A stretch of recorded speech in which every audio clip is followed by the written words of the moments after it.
Welcome back to the baseline. And today, guys, we're going to talk about the Hall of Fame class of 2025. And joining me, of course, is my buddy Al. How are we doing today? Great, great. Thanks for having me as always, Jordan. Looking forward to talking some baseball. And yeah, Hall of Famers to be discussed. I love it. I love it. A cool class, and we can kind of go through that as we talk. But yeah, it was a very good class. There was a couple people I weren't sure were going to get in. There was one I was positive, and two I was 50-50. And I'm really glad the 50-50s got in because they should have. Yeah, absolutely. Kind of the first time where I think there's been no ups and downs with it. I think everyone who got in 100% deserves it. Um, Yeah, I and agree. yeah,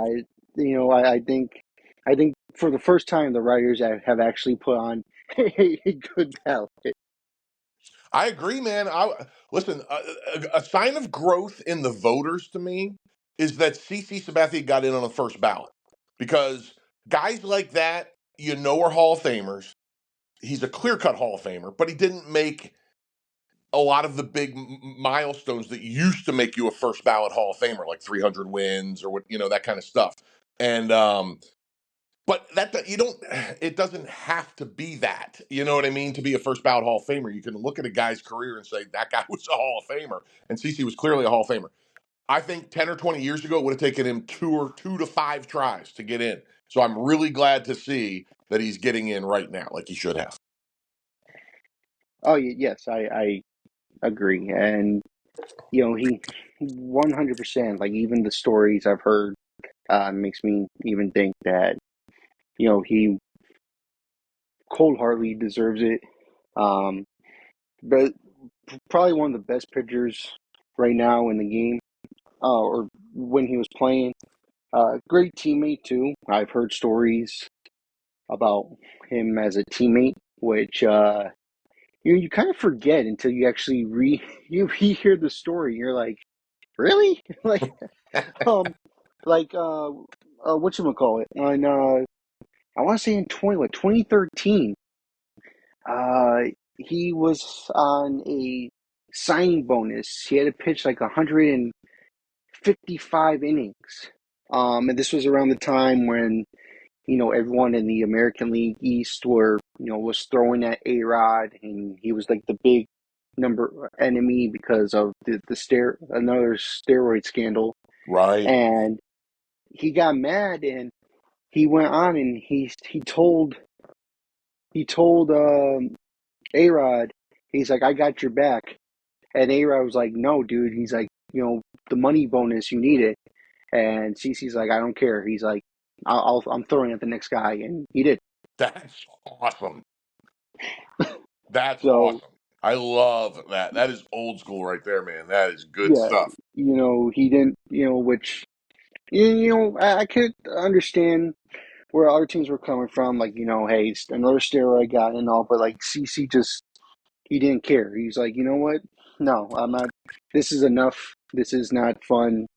He's like, you're my teammate, and I'm gonna help you out. And he gave up a signing bonus just to hit at another guy. Yeah, man, that's incredible. There's not a lot, there. I don't. I'm sure there are people in the sports that would do that. There's plenty, probably, but the very few actually have it come up and get a chance to prove that they would do it. And boy, wow, that's a team player right there, man. And to do it for A Rod of all people too, good for him. I mean, at least none of us like A Rod very much, but he was his teammate. Yeah, I but love and it, man. yeah, but yeah, but yeah, like you said, first ballot Hall of Famer. He ended up with what I want to say. I forgot how much he was up. I'm trying to see if I can look it up here. The Uh, vote he percentage, you mean, or yeah he ended up with 86.8% of the votes. and it's 75 you need, right? Yes, Yes, okay. Yeah, so he wasn't even close. That's awesome. yeah, which that to me, I don't know. I think that's great. Like his numbers, they're not bad in the sense of like, oh, I might have to look a little bit and might have to see if he qualifies. No, he I would say that he does qualify for being a first ballot Hall of Famer, and I can't be happier for to have him finally be uh, in the Hall of Fame. Like you said, first ballot. It I'm very happy that CC ended up gaining. I agree. It bodes well for the younger generation of baseball writers too, because the old generation was really weird. They had all kinds of odd characters and some great writers, but that had some really weird opinions on the greatness of players, and I never agreed with it. Was They were always way too stingy about it,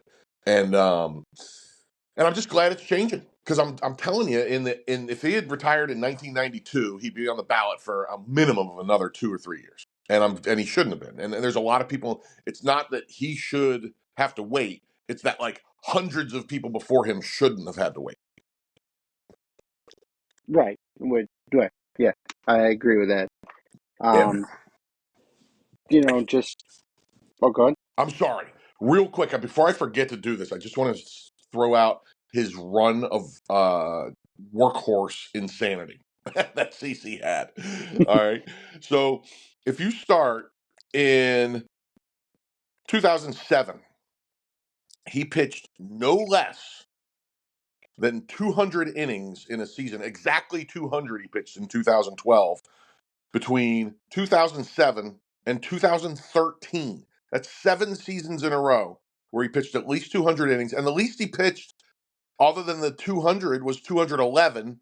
And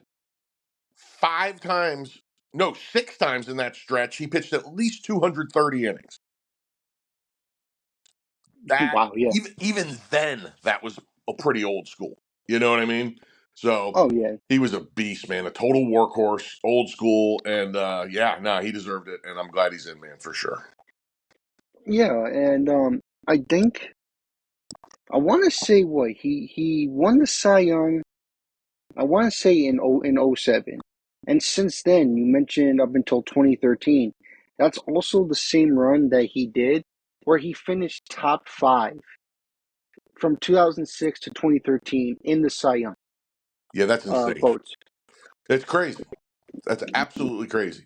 Yeah, he was so good and just pitched a ton of innings, struck out a ton of people. He was just he was he. This is also should be a wake up call to any of the people that are keeping Kurt Schilling out because their careers are very similar. Yeah, but I think they did it because hey, Schilling Because Schilling's a likes to whack run his job. mouth. Yeah. Like I'm the biggest Kurt Schilling fan ever, but I'm also a Philly fan, and I watched him hang a towel over his face every time Mitch Williams went out there to close a game. So it started young, and he stayed weird his whole career. But so what? Put him in the Hall of Fame. We'll talk about that when we get to who should be in the Hall of Fame more. But it's a really interesting parallel between those two, and it just shows you how resentful and how much they hang on to their bitterness. These reporters. Yeah, which is yeah, I agree with that. And then here's an interesting stat too, which I didn't know this until they said it, and I had to look it up because I thought more of them um, did it. But he is also one of three uh, black pitchers to reach 3,000 strikeouts in his career. Get out! I didn't know that. Do you happen to Yeah, know the other two? Would Satchel? Oh wait, no, that would have been in the Negro Leagues. yeah. Um, So he actually joins a great list, and when you hear these, Wait, can I guess real quick? yeah, correct. Okay, because one is definitely going to be Bob Gibson, Yep. and there's only one other one or two other ones. There's only one other one. Oh man, I'm gonna kick myself in my own butt when I hear this. Give me a like a decade or its era kind of if you know Uh, it. No I worries if want to not. say I want to say they were in the same. They were in the same decade, like because, Oh, how about yeah, Newcomb Bob Newcomb? no, you got the right division with Bob Gibson. Okay, Shoot. You tell me, man. It's not coming to me. Jenkins. Fergie Jenkins. So those are the only three That's black incredible. What company, pitchers. too? Yes, to yeah, to reach 3,000 strikeouts, which I thought was crazy because I swear I thought Pedro had at least 3,000 strikeouts. See, I think they're probably counting him as Latino, even though Okay, there's yeah, certain Latino countries that are like they look like our African Americans, but mhm, it's just the where they were born. You know what I mean? So I yeah, think they're counting him as Latino because I think the list would be a lot bigger if they counted African American looking Latino gentlemen. You know what I mean? yeah, that's true. Yeah. Yeah, that's an But yeah, interesting stat, though, man. I can't believe it's only three, even if you just take out all the Latinos. That's incredible. Wow, neat. Good yeah, stat. yeah, it was very interesting, which I liked, and to have him be in that company of two great starting pitchers, that says a lot for you know for him to be um, part of this Hall of Fame family, and those two guys also dominated in their generations and their genres. It's such a great class to be part of. I completely agree. It's a wonderful thing. I want to do one last stat before we move on from CC, unless you have anything else to add after this. Feel free, of course. Mm, This guy, one of the things that impressed, so one of the many things that's so impressive about CC is he came out of the gate awesome. He walked into the major leagues at 20 years old in 2001. Think about this, Jordan. When was the last time you heard about a rookie throwing 180 innings? yeah. I can't remember the last time a baseball team let a rookie go over 130 innings. And that's a lot anymore. So that's pretty impressive. And on top of that, he was 17-5. So that's welcome to Yeah, the big that's leagues. yeah, that's yeah, because a lot of guys now they protect their young stars. Exactly. You know, like I'm trying to think. I want to know now. I kind of want to look this up. Yeah, no, Paul Skinks pitched 133 this year. There you go. There you go. Wow. I pulled that 130 number right out of my butt, but it was fairly accurate. Yeah, but yeah, even him though, because I remember towards the end of last year, they only had him pitch like 2 innings at a time, which I mean that's kind of like like a disgrace to like Paul Skeens. Definitely will be one of the best pitchers in baseball. But Totally. yeah, no, but yeah, a lot of guys don't do that anymore, Yeah. and it's 100% different. Even like I said, like CC, I put him in there with the guys that they pitched a lot. They'll pitch complete games when they need to. They'll be in the moment. And last time we did like a month ago when we did the Hall of Fame ballot announcement, I compared him to like Roy Halladay and Chris Carpenter Oh because yeah. those guys were also on when they were on. That's really yep. That's good. That's good. I agreed with you then, and I still do. That's a great comparison. Yeah, and so yeah, CC, I'm happy he gets in. He said he actually should go in as a New York Yankee, I which saw that. I Yeah, that's cool. It makes sense. But you always wonder until they make it official. yeah. So I'm actually happy for him there. I mean, makes sense. He had most of his time there. He did phenomenal with the Yankees until his career wind down, obviously. And so yeah, but like I'm happy for him. I'm really I'm very excited that he got in. I actually thought, honestly, it was going to take a couple years before he got into the Hall of Fame.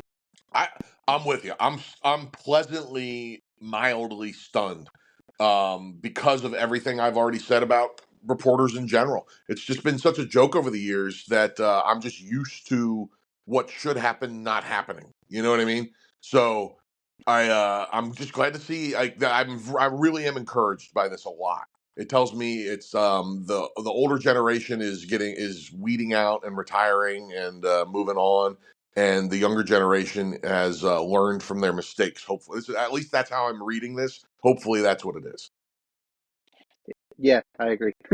Right on. I, Because we got, I, and one of the two guys we're going to talk about coming up here very soon was in danger of getting screwed over here, and they saved him on his last shot. So I'm really glad that happened too. yeah, me too. Well, and then I guess we'll move on from CC to, I guess you could call him the headliner of 2025, Ichiro. Yes, Uh, sir. we knew he was going to get in. I guess the question is what was going to be the percentage, and he was one vote off. Someone pulled the Derek Jeter. Yeah, yeah, it's probably the same idiot. Probably. I mean, oh, geez, like how can you not vote for Ichiro? That guy literally did everything. It's insane of how good of a player he was. Like, he didn't come to the major leagues until he was 27 years old And he and still got still played 3,000 20 hits. seasons. Yeah, and still got 3,000 hits starting after 27. At 27, I mean, incredible, incredible. Now I want to focus on Ichiro, but before we get into Ichiro, I would like a moment to go off about this reporter. Mhm. First of all, it's a disgrace that he didn't vote for Ichiro. It's a disgrace that whoever didn't vote for Derek Jeter, if it's the same guy or a different guy, total disgrace. What's really bothering me about it, though, is that they don't make this guy's name public. They should have to answer for this horse crap. They really should. Like, they can just go willy nilly and do whatever they want as long as they don't have to answer for it, you know. But if they had to face some questions about this, I think they might actually do the right thing, you know. So I don't know. I don't like the way the Hall of Fame goes about it in that regard. I don't like that this guy can do that and be protected. So I hope they at least look at forcing this to be a public vote at some point. That would be pretty cool in my mind. Yeah, no, yeah, I agree. Um, it's just, yeah, I just don't understand because he was literally a five-tool player. Probably goes down, hands down, one of the uh, best Japanese players we've had. If you don't count Otani, um, Yeah, he's I the I think best as of now. yeah, and because you look at the guys before him, and they didn't really have success. Hideo Nomo, uh, Yeah, the they the were dude good, but from they weren't great. Hall of Fame yeah, great. You know, and like Nomo, you your guy, Godzilla, what was his name? Matsuki? Matsui, yeah, Matsui. and then the dude from Boston, I can Dice K Makuzaka, Yes, who remember he had the gyro ball they talked about? yeah, You he was going to bring this new pitch to the major leagues that nobody ever had heard of or seen. yeah, Turned out it was just a slider. and yeah, but like these are guys that either came before or a little bit after Ichiro, and none of them really succeeded to his level. No. Yeah, And that's not a and shame on them because they were all good players, but Ichiro was one of the best ever. So yeah, that's absolutely yeah, and to even be what if you want to compare his stats to Japanese stats, he has more hits than Pete Rose in his career, which is like insane. yes, yeah, man, and and listen. The Japanese are playing high level professional baseball, so I don't have a problem counting. You know, Yeah. so yeah, it's like going back and counting some of these Negro League stats that were missed that they're doing now, which I think is great.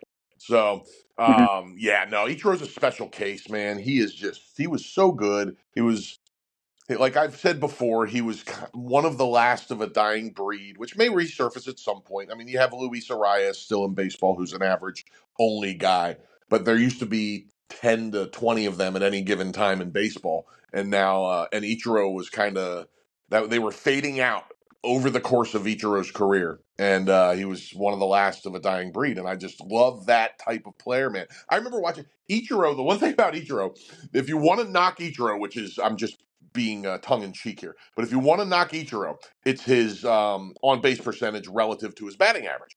Like, most Hall of Famers, that's pushing 100 points higher. Their on base percentage over their batting average. There's plenty of exceptions but it's usually the exceptions are usually like 50 to 70 points over, right? Ichiro's on base percentage is only 44 points higher than his batting average, which is one of the lowest. It's like right there with like Pete Rose and no wait, no, Pete's is better than that. But there's a few other people that are low like that. But here's the thing: it didn't matter because he hit the ball so damn well. He was. I remember watching him. Do you ever see this, Jordan? When a pitcher bounced the ball and Ichiro stroked it for a single into right field. Yes, I have seen that. I mean, it's unbelievable. One of the best pure hitters I ever saw in my life. On top of that, he wasn't just a hitter. He wasn't some DH getting stashed away somewhere. He had a hose in right field, one of the best arms from right field I've ever seen, and a great fielder on top of it. So he was everything you wanted. Plus, he stole bases, like you said. He had all the tools, man. So yeah, I'm a big Yeah. Ichiro guy. It was What? a real pleasure to watch him play his whole career. Hey, and you want to know what's crazy too? Because I've always heard the stories from like former teammates. They said if he wanted to, which kind of scares me when they say this. If he wanted to, he could hit 30 to 40 home runs per season. Yeah, I believe it. I believe it, which is But crazy. the only reason he didn't is because he cared more about batting average than he did home runs. Yeah, man, it's really wild to think about that. Like what was his top in his career? He had 15 one year in 2005, and that was his max. But that was, Yeah, it's funny because I think he might have tried something that year to yeah, show a little more pop because the year before he hit 372. And he was yeah, probably like, well, maybe this year I'll try and hit some home runs. Oh, he was something yeah. else, man. But yeah, it was crazy because like he didn't. It wasn't like these weren't just like loop hits or something. Some of these hits that he got were still in the infield, Yeah. Yep. Yep. and he just found a way to get he was a speedster. I'm pretty sure. What he's in his 50s, he could still play if he wanted to. Oh, I'm There's sure. still clips. There's still clips of him in Japan doing batting practice. I'm like, Jesus Christ. It's amazing, man. That guy loves the game. You gotta love that. That's so cool. And here's a little stat on Ichiro that is just mind-boggling. I have to do quick math. 2, 4, 6, 8. Yeah, he started his major league career with 10 straight 200 hit seasons. I mean, roll that around your noggin for a minute. That's bonkers. His first season in the major leagues, he had 242 hits, batted 350. I Wow. remember people being Yeah. like, it might take him a little while to adjust coming to the big leagues from Japan. Well, yeah, Yeah. there's No. there's your adjustment period. Yeah. Right.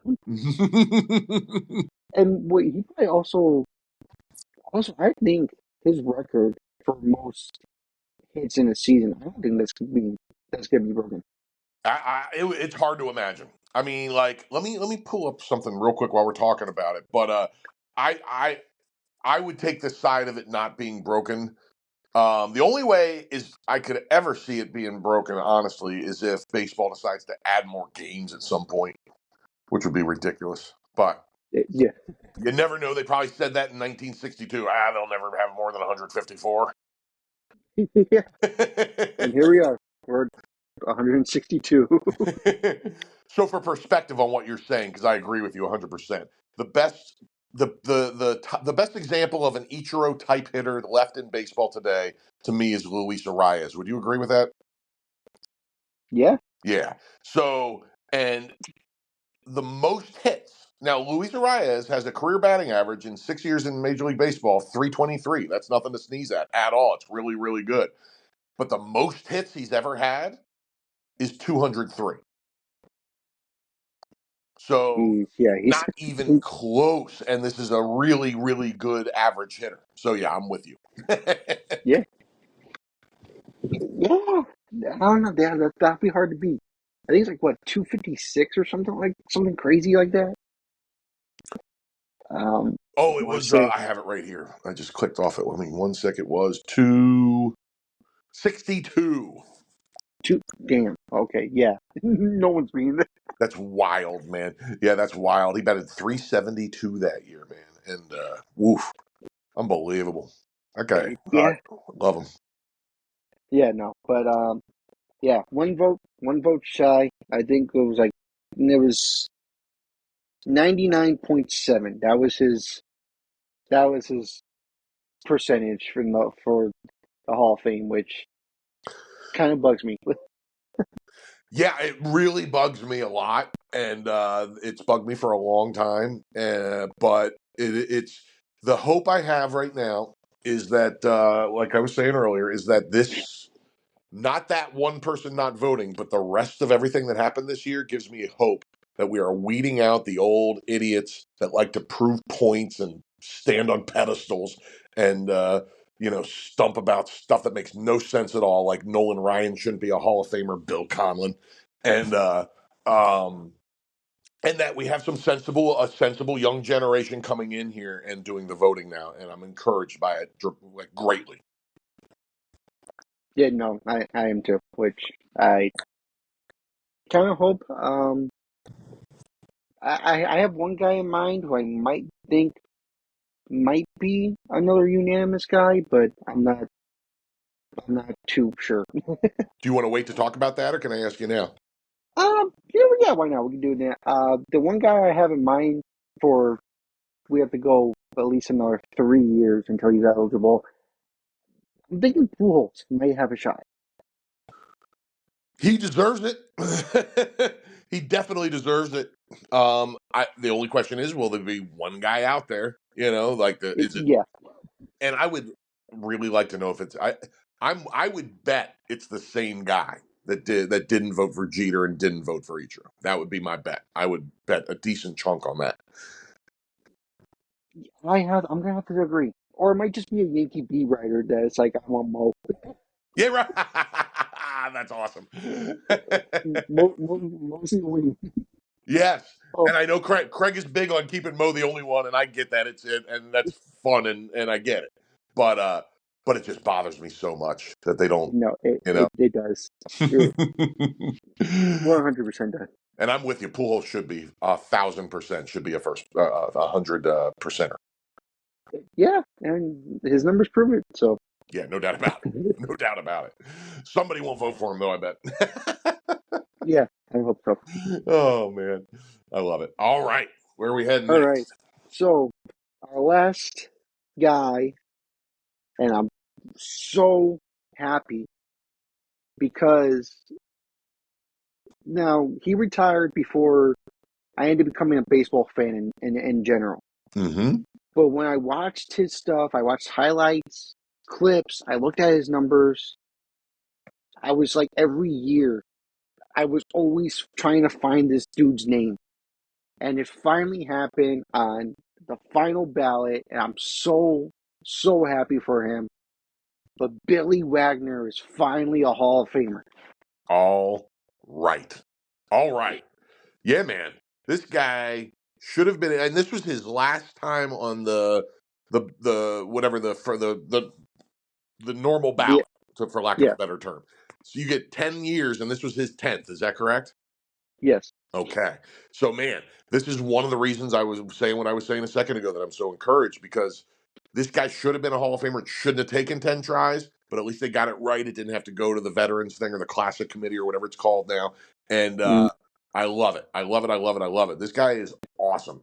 He was he wasn't really that he was he wasn't really loved in Philly. I forget there was something he said something or I forget what it was that got under Philly fans' skin, but never mind, because some of the Philly fans can get a little overboard on taking things the wrong way. I just thought he was awesome, so I loved him, and he's just incredible, man. His strikeout to inning ratio is insane. His saves are insane. The only knock on him ever, and it was what these some of these guys were using, that he did not have good success in the playoffs. Um, his ERA was 10 in the playoffs, but he only had 11 innings pitched, so it's not like he got a ton of chances. But man, regular season, this guy was lights out, and He was great his whole career. His last 2 seasons, he had ERAs of 1.98 and 1.43. Yeah, like I'm looking at it right now. His worst ERA was in 2000, which was 6. But other than that, from if we take 2000 out, from 96 until like you said, his last year in 2010, he hasn't had an ERA over 3. Yeah. Yeah, his highest one was 2.85. Yeah, Incredible.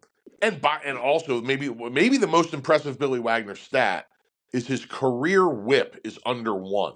There's not a whole lot of guys in the history of baseball that have a career whip under 1, 0.998. yeah, that's insane. It really Um, is. but even his story is incredible. I didn't know this until they said it, but he was originally a righty, broke his right hand, and taught himself to throw left-handed. Oh, I didn't know that. If I learned that when he was playing, I forgot. That's incredible. Yeah, which Oh, I'm like, holy cow, like that's insane. that's And absolutely nuts. every team that he's been on, he was so dominant in, definitely I would say definitely a top 10 closer in my opinion. Um, Yeah. but yeah, he's phenomenal. I figure like he's definitely one of those guys that you don't see as much today, but like he came in and I was listening to when they were doing the announcements. They had like Craig Biggio. He was on, and he was like, I knew when he came in, but we're winning. Yeah. He's like, it's a one-run game. He's like, we're winning. And you had guys who played against him. It's like you could have told me what's coming. I still want to know how to hit it. Like that's how dominant he was. Yeah, he was an absolute blazer. Like, and it was so crazy because he was. I'm trying to look up as I'm talking about it, Billy Wagner's measurements, because he was a small guy, relatively speaking, for a baseball pitcher, especially a closer. Yeah, 5'10", Billy Wagner, and he was if he's listed at 5'10", there's no chance in the world he's actually 5'10". So this guy was probably 5'9" or smaller, and he was throwing 100 miles an hour, 99 miles an hour. It was a big when he was in Philly. One of the fun things was watching him try and hit 100 on the gun, and he would leave more guys in the dust with this rising fastball he had, man, and it was just something to watch. I mean, he was special. He was a absolute freaking Hall of Famer, and I'm glad he got in. I'm really really glad he got in. And he was great for multiple teams. He moved around a Yeah, lot, but he was great everywhere. There was nowhere. I don't think there was anywhere he went where it was like, oh yeah, that sucked having Billy Wagner. no, I think every team liked him, and I think like you said, he finally deserves it. They actually also show every once in a while, what everyone's reaction. And, like CC and Ichiro, like they were happy, they were jumping for joy. And I think that Billy Wagner, you could tell that the boulder was lifted off his shoulders because he broke down and I couldn't help but smile. I'm like, this, he finally is where he belongs, and his name will be forever in baseball history, in the Hall of Fame. And I can't, words can't describe it. I'm really happy for him. I love it. I'm right there with you. I really am. And the little fun side story about Billy Wagner that I remember watching a little like I guess you would call it a human interest piece on the local sports channel where they went when he first got signed. They went out to his house to visit, and it turned out it wasn't. It was more of a farm than a house. Because did you know this, Jordan? Billy Wagner raises alpacas. Yes, I did hear about that. That's why he retired, because he wanted to raise them. He wanted to spend more time with his alpacas. Can you? I mean, you gotta love it. Yes, I heard about that story. He started that when he was. I mean, at least by the time he was playing in Philly, he was already dealing with alpacas. Which is awesome. I And know. also, And also, um, I didn't know this, and I should have known it. I mean, I'm a baseball nut, but his son. Now, I've said this when this team had everybody, but they have one more. But his son, well, at least one of his sons, is a player for the Toronto Blue Jays. Oh, wow. Okay. Yep, and then he has another son in high school that he's coaching as well, and that son is a pitcher. So we'll see if he's got his father's stuff. Get out, man. Wow. Wow. Well, he certainly, holy mo. Oh, Will Wagner is the one that plays for the Blue Jays. Okay. Yeah, I Yeah, didn't know that. That's good stuff. I had no which idea. I always have a joke like, what's up with the Blue Jays and getting a lot everyone's sons? Yeah, seriously, man. Like, well, they had Vlad, they had Bichette, they had Kevin Biggio, and now Yeah. they got Wagner. Yeah, man. They're gonna. Well, maybe they'll just get the other like sons of the other two Hall of Famers. Maybe there's like a BB Sabathia and Ichiro Jr. That'd be awesome if they did. Oh, it's awesome. Oh, that'd be fun. Be some. BB Sabathia. Oh, that's awesome. I don't know if he Oh, has kids, but I'd like to have had a shot to name them for him. he does. I know. I don't know. I don't know his son's name. Well, he I'm gonna missed an look at it now. opportunity if he didn't have one called BB. Oh, that's awesome. Oh shoot! I love it. All right. Um. So that's it for the regular ballot. Before we get to the guys who missed, I do want to acknowledge the community ballot real quick. Hmm. And those two guys who got in, again, it's been a long time coming, but Dick Allen finally got into the Hall of Fame. Yes. And then this one, I kind of put him up there with Billy Wagner. I don't know how he didn't get in before, but Dave Parker is Mm. also finally into the Hall of Fame. These are two well deserved. This is what I'm talking about. These guys shouldn't have had to go to this committee. They should have been in the 70s. Well, Dick Allen in the 70s and Parker in the 80s or whenever he retired. Um, but whatever, I'm just glad they're in, man. They both deserve it. This was huge. Dick Allen was a guy, much like we talked about with Albert Bell and Kurt Schilling, who a lot of the guys he annoyed had to retire for him to get into the Hall of Fame. And it's a shame that those grudges matter with this stuff, but it does. And he was a great player, and he deserves to be in. One of the most feared sluggers of his era, and I love him. So I'm glad he's in. Yeah, no, I am too. Which I was like this, like the documentary I was watching him. He was just like he hit, and was he was always just a constant hitter. He was a great fielder as well.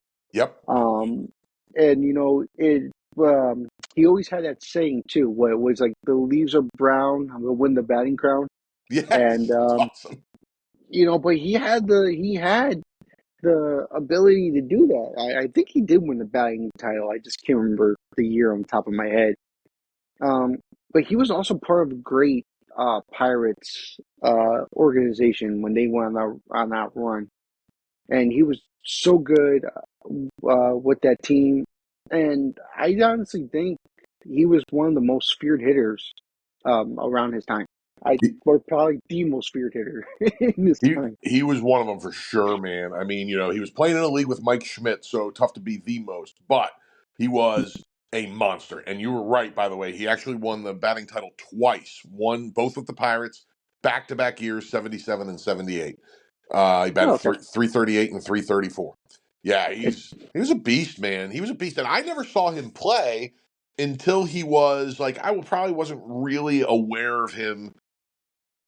I would have been like 7, 8 years old before I was really watching. So like I wouldn't have been really aware of him until he was already into his 30s, like 32 years old, something like that. So and he was still awesome. I was still blown away. He had one of the best years of his career at 34 when he hit 34 home runs, 124. Led the league in RBIs at 34 years old, and still batted 312. So Wow. Yeah. yeah, Parker was a beast, man. Parker was a beast, and he was an unusual physical specimen. Talking about Billy Wagner being on the small side, Dave Parker was a big man. Well, I'm looking up his measurements. Yeah, 6'5". Holy.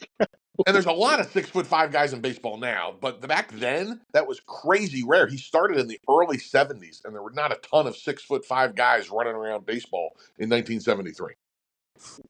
No, not at all. Yeah, but he finally gets in. I'm happy for him, especially now, because has he is battling Parkinson's disease. So Yeah, I am kind of happy that he's finally gets to be around while he's in. absolutely. I'm 100% with you, man, on that. Yes, it's really sad when these guys get in after they die, like it's going to happen with Pete Rose, and they don't get to enjoy it. So I'm glad. I'm really, really happy for him that he did. By the way, one last stat about Dave Parker, too, that given his size is borderline astonishing to me. The dude had 154 career steals. Oh Jesus! I Yeah, didn't know it was that much. yeah, that's Wow. crazy, isn't it? he Yeah. How many actually times? He Oh, go stole ahead. he stole no less than 17 and no more than 20 bases for 4 seasons in a row, from 76 to 79. So he had a little bit of a stretch there where he was stealing like a maniac for somebody his size. Yeah. Now my question is how many of the players got out of the way because of his Mm, size? man, I don't think anybody wanted to see Dave Parker barreling down on him. No, especially then when they could slide and tackle you. Yeah, no, Oh, thank you. totally, man. Totally. Yeah, he would have back when the takeout slide was not only allowed, it was common. Yeah, yeah. Can you imagine what if he's coming in on you on a double play? Oh, jeez, Dad, you better get rid of the ball really fast. Yeah, Ozzie Smith was probably using his entire vertical leap to stay out of the way of that guy. Yeah, Oh, I love it. I'm so happy he made it in. yeah, no, me too. And then of course, Dick Allen. This is I know you're big on him. I think wasn't he like one of your top third basemen when we did that? He didn't I make the list, but he was in my honorable mention, like the guys that you want oh to be but didn't quite. Um, mm, he was so good. He was super underappreciated in his time. I'm sure he got plenty of adulation, but not nearly enough. He was he wasn't people if the stories I read about, because I was too young for his career, but he was retired. He retired when I was 3, so I didn't get to really watch him at all. But from what I hear about he was in Philly from age 21 to 27 seasons. So and it was a very productive 7 year seasons, I guess that would be.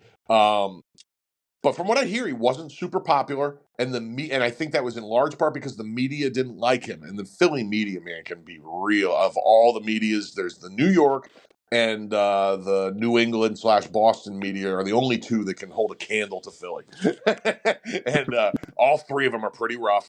And Philly gave Dick Allen its roughest treatment, from what I understand, and it's a real shame. And that's why he left and moved on. But he was so good, man, so good.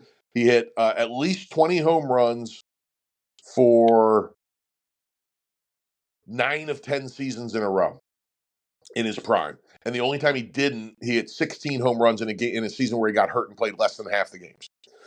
So he was a monster, man, and it took a long time for him to get his due. But I'm really, really glad he did. yeah, no, I am too. And these two guys, they 100% deserve it. I'm happy they're in. Um, and I'm also and like we said earlier, there's nothing to complain about. This is a great class. It'll be a class of five for 2025, and yeah, I don't think anybody. I don't think I have an argument. I think the writers have actually got the perfect Hall of Fame class. Yeah, man. No, this is, and I don't know if I've ever said that. I really don't. There's always something where you can be like, well, why not them, or why did they screw over Kurt Schilling this year? Why did they screw over this guy or whoever? Why isn't Pete Rose? So it's really cool to see, really cool to see. And before we move on from Dick Jordan, one last thing I want to throw out there, and if anybody has never seen this, including you, look this up. Sports Illustrated, June 12th, 1972. Okay. It's Dick Allen on the cover in the craziest Chicago White Sox uniform I've ever seen, because it looks like the Phillies, other than the socks, because it's red and white. It's white with red pinstripes. This White Sox uniform. um, Dick Allen was jacked for the time. He looks like a lot of players do now, but in 1972, he was jacked. And he's standing there with his broad shoulders and the uniform's a little too tight on him, getting ready to go to bat with a cigarette in his mouth. What? How things have changed in the world, Jordan, since 1972. Yeah. Wow. Uh, yeah. Holy Unbelievable. cow. It is a Yeah. fascinating combination of things that don't add up. Like one of the most in shape players of his time, a White Sox uniform that looks like the Phillies or the Reds, and the dude smoking. Fascinating. Yeah. I would have to. I love it. All right, man. All Cool. What do you want to hit next? right. So what I want to hit next is I want to talk about the guys who just missed. Yes, Um, because there is a lot, and the two that come to mind who just missed, Carlos Beltran and Andrew Jones. absolutely. Yes, I love it. Okay, where do you want to go first? Well, let's go with Beltran. I'm surprised he was that close. He was 70.3% of the votes. And it kind of killed me because on the track record, or because they keep tracks of all the Hall of Fame ballots that become publicly, he was on the verge to make it this year. And he didn't. And to me, I want to know. I mean, obviously, I think he'll make it next year, but I don't know because now everyone's bringing up 2017 again, which I'm like, are we really going to base the dude's career off one thing? I have given the Astros and a lot of the players on that Astros team a ton of crap over the years, and justifiably so. However, the one person I will not give a ton of crap to is Carlos Beltran. This guy had a track record of 20 seasons or whatever it was. What, 1998 to 2016, without using Houston's trash can computer freaking cheating system. So I don't even care if he used it that year. It still doesn't keep him out of the Hall of Fame. Yeah, Who knows if he did or not. The guy led his whole career without doing it. Why would he change then? In fact, he had one of his worst years of his entire career. So if he was cheating, it wasn't working. yeah, So I have zero issue with that. I'm with you. I think it's completely asinine if anybody's using that as an excuse. He should have been in already. His WAR is 70.1. He's got all the counting stats you could ask for: 435 home runs, 1587 RBIs. I mean, I don't know what they want. There was never any steroid stuff with him that I remember. Am I wrong about that? no, he was never accused or anything. Yeah. So, I mean, I don't know what you want from the guy. This is a clear Hall of Famer. Clear, clear. The only thing he didn't do was get to 3,000 hits, but we don't care about that as much anymore. It's just we know he was great. So it's like, but he has the 400 home run thing if they want a number. He has 1,500 RBIs if they want that number. So, Yeah, what do you want? I completely agree with that. I mean, like I said, I think he'll make it next year. But he was a great. We were talking about Ichiro, but he was also kind of like a 5 tool player, really. Like he hit Absolutely. for power, contact. Was great defender, until he, just got old and he couldn't do it anymore. No doubt. Um, No doubt.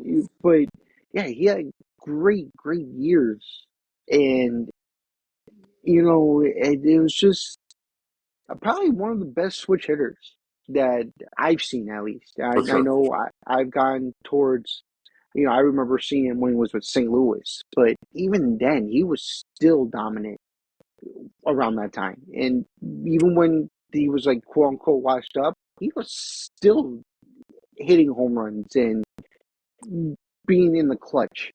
And to have that for 20 straight years of him playing, yeah, he needs to be on. And I'm kind of, it's kind of like the Billy Wagner thing. I'm kind of confused of why he was cut short.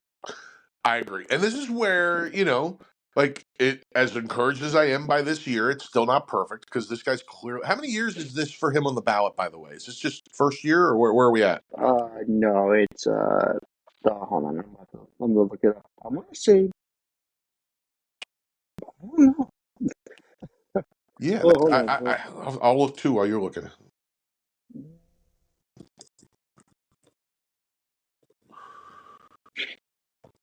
This would been,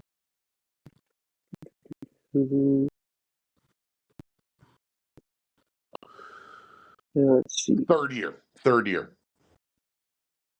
Okay, so it's not terrible that he for 3 years. Um, Yeah, it's not horrendous. It's just this weird sort of like I hope that changes too as the new school is the old school's weeding out, the new school's coming in. I hope that's another thing that changes is this sort of thing where it's like, well, you know, he's not Babe Ruth, so let's make him wait 7 years. Or you know what I mean? yeah, but Like also, yeah. Well, sorry to cut you off, no but please. in 2023. I mean, he actually kind of he went up. And in 2023, he only had 46% of the votes, Oh wow. and then last year he had 57.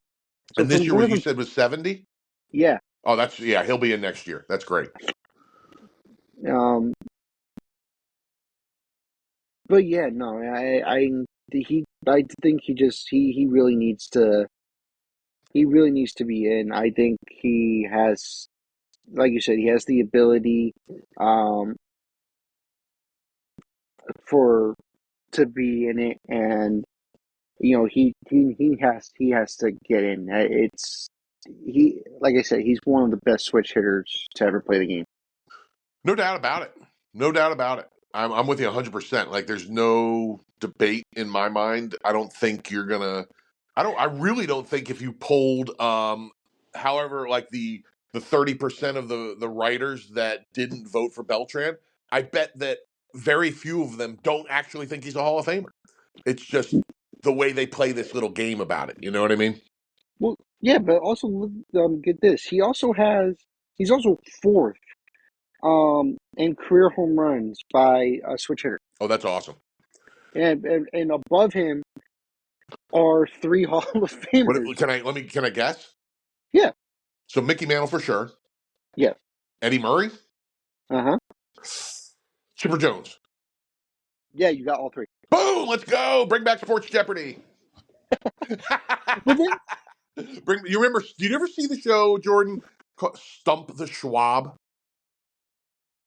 I don't think I have. Okay, you might want to look it up if you're in the mood sometime because it was a short-lived ESPN show, but they had this guy named Howie Schwab who's like the sports nerd behind the scenes, like stat guy that is like their go-to reference that just kind Mhm. of works at ESPN. And he was such a freak in a good way about his knowledge in sports that they gave him his own game show for like it lasted maybe a season or three, and this was probably in the mid 2000s or so, and they it would just be every like three contestants trying to beat one guy every week, and Schwab rarely lost. Wow, nice. Yeah, stump the Schwab. Um, yeah, but even looking at like who's behind him, it's not even close. Oh yeah, who's next after him? So next after him is Mark Teixeira. No kidding. And how many home runs behind is he roughly? Well, Beltran has 435. Teixeira has 409. Wow, he's got a almost a 30 home run lead over Teixeira. Wow. Yeah, and then no one like currently. You're looking at eighth best for current players. You had to go to eighth best, which is Carlos Santana, who's 324, and the next current guy is ranked 14, which is Ramirez, who has 255. Like, Wow. Wow. Yeah, man, I mean, that says a lot right there. His stats are just they just jump off the page at you. I mean, he has just a phenomenal. Oh, here's another cool one too. Uh, he for 4 years in a row, he stole between 31 and 42 bases in his early prime, 2001 to 2004. So he ended up with over 300 steals. What was it, 312, which is a decent number. But man, for a minute, he was an absolute beast. And that was a large part of why that went away is because steals just went away in baseball for the better part of a decade. You know, like the league leaders were getting 30 a year, you know? yeah, So if the game hadn't changed on him, I bet he would have still been stealing 30 bases a year minimum for another 5 or 10 years. It just wasn't the way the game was played anymore. And he was good at not getting caught. Like he was 2001, he stole 31 bases, got caught once. wow, really? Yeah, Holy cow! that's super impressive, man. That's super efficient. That's probably why he was still allowed to steal in an era when they were taking that away from people. You know, because he was Yeah, efficient about it. yeah, but yeah, I think he'll get in next year. I don't, especially later. We'll talk about the first eligibles for 2026. I think he 100% has a shot. Um, I agree. and and the other guy I want to talk to about, which I think will have a shot. Surprised he was kind of this low, and that's Andrew Jones, Yeah. who Yep. had 66% of the votes. And I'm going to look up too while we're talking how many years he's been on the ballot because I don't know that off the top of my head. I want to say Um, like 5, maybe. it feels like he's been retired for quite a while, so I'm thinking you're probably right. Oh, what do we got for Andrew? Yeah, he has 2 years left. I thought they were saying he was on for 2 years. That would have surprised me. This was his 8th year, so he has 2 more chances. Wow. Was this 50%? Was this his highest number ever? Or is Uh, that a hard question to answer? I'm sorry. wait. For this year, Yeah, what was his number again? 66. Oh, 66. Okay, I don't know where I pulled Yeah. 50%. Sorry. I'm making stuff up. I made it worse than it was. Good. Yeah. So, yes, I mean, he ought to be able to climb that last 9% in 2 years, I hope. But, man, he deserves this. I mean, this guy was the best fielding center fielder in baseball for what felt like a decade to me. Mhm. How many freaking gold gloves? Yeah, 10-time gold glove. Yeah. And what, especially in center field, I think, well, at least to my knowledge, I think what isn't Griffey the other one? Doesn't he have like 10 as well? Well, Which I will find that while we're talking. Yeah, that's a great um, question. but yeah, like he was just, I don't know, he was so good, especially that time with the Braves. Right, like from when he debuted by the time he left, I want to say it was at least a good solid 10 seasons this guy had, and he was phenomenal. He always made catches. I'm watching plays at the old Atlanta Stadium, him climbing the wall and stealing and stealing home runs. Incredible. Like, and he was fast too. Like I feel like every time, like, it was prime Mike Trout. Really, I'll compare him to. Like, you hit the ball and you knew you're just gonna be out because Andrew Jones is right there.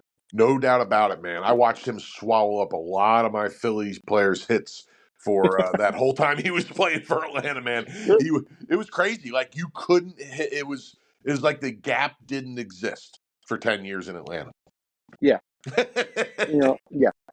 And it's funny because he started off like his career looked like he was going to be a light hitting, good fielding guy his first year. Everybody was like, okay, well, he put up 18 dingers, but he only batted 231, and maybe he's just going to be a defensive guy, and we'll hope we can get 20 home runs and 250 out of him. You know what I mean?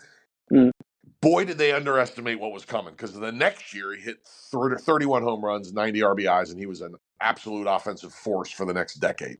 So yeah, yeah.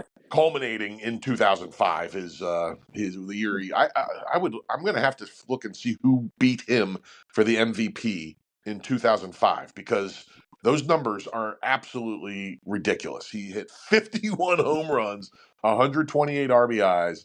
I mean, come on. That's wild. Plus playing the defense he played. Who the heck won the NL MVP? And Probably McGuire. Wasn't that around time when he that seems a was? little late. What McGuire was in his prime in the late '90s, so I'm thinking it had to be. Oh man, I can't even think of who it would be. Yeah, I'm trying to think. NL, bum bum bum. I have it in a sec. 2005. Here we go. Who is it? Oh, well, that makes sense. Pujols. Oh yeah, yeah, yeah. He hit 330 with 41 home runs, so I guess that Ooh, trumped Andrew Jones' 51 home runs while only batting 263. And they both had incredible years, but I won't quibble with Pujols getting it. yeah. Um, yeah, and then I know he had a down year. Or he, you people say he wasn't as much. So I know he had times where like Texas and later in his career he went to the Yankees where he became like a right fielder. But I still say like because I was even watching plays with him as the Yankee, he was still making diving catches at late 30s. He was good, man. Like, It was the crazy thing about him. His he did have a long, slow decline.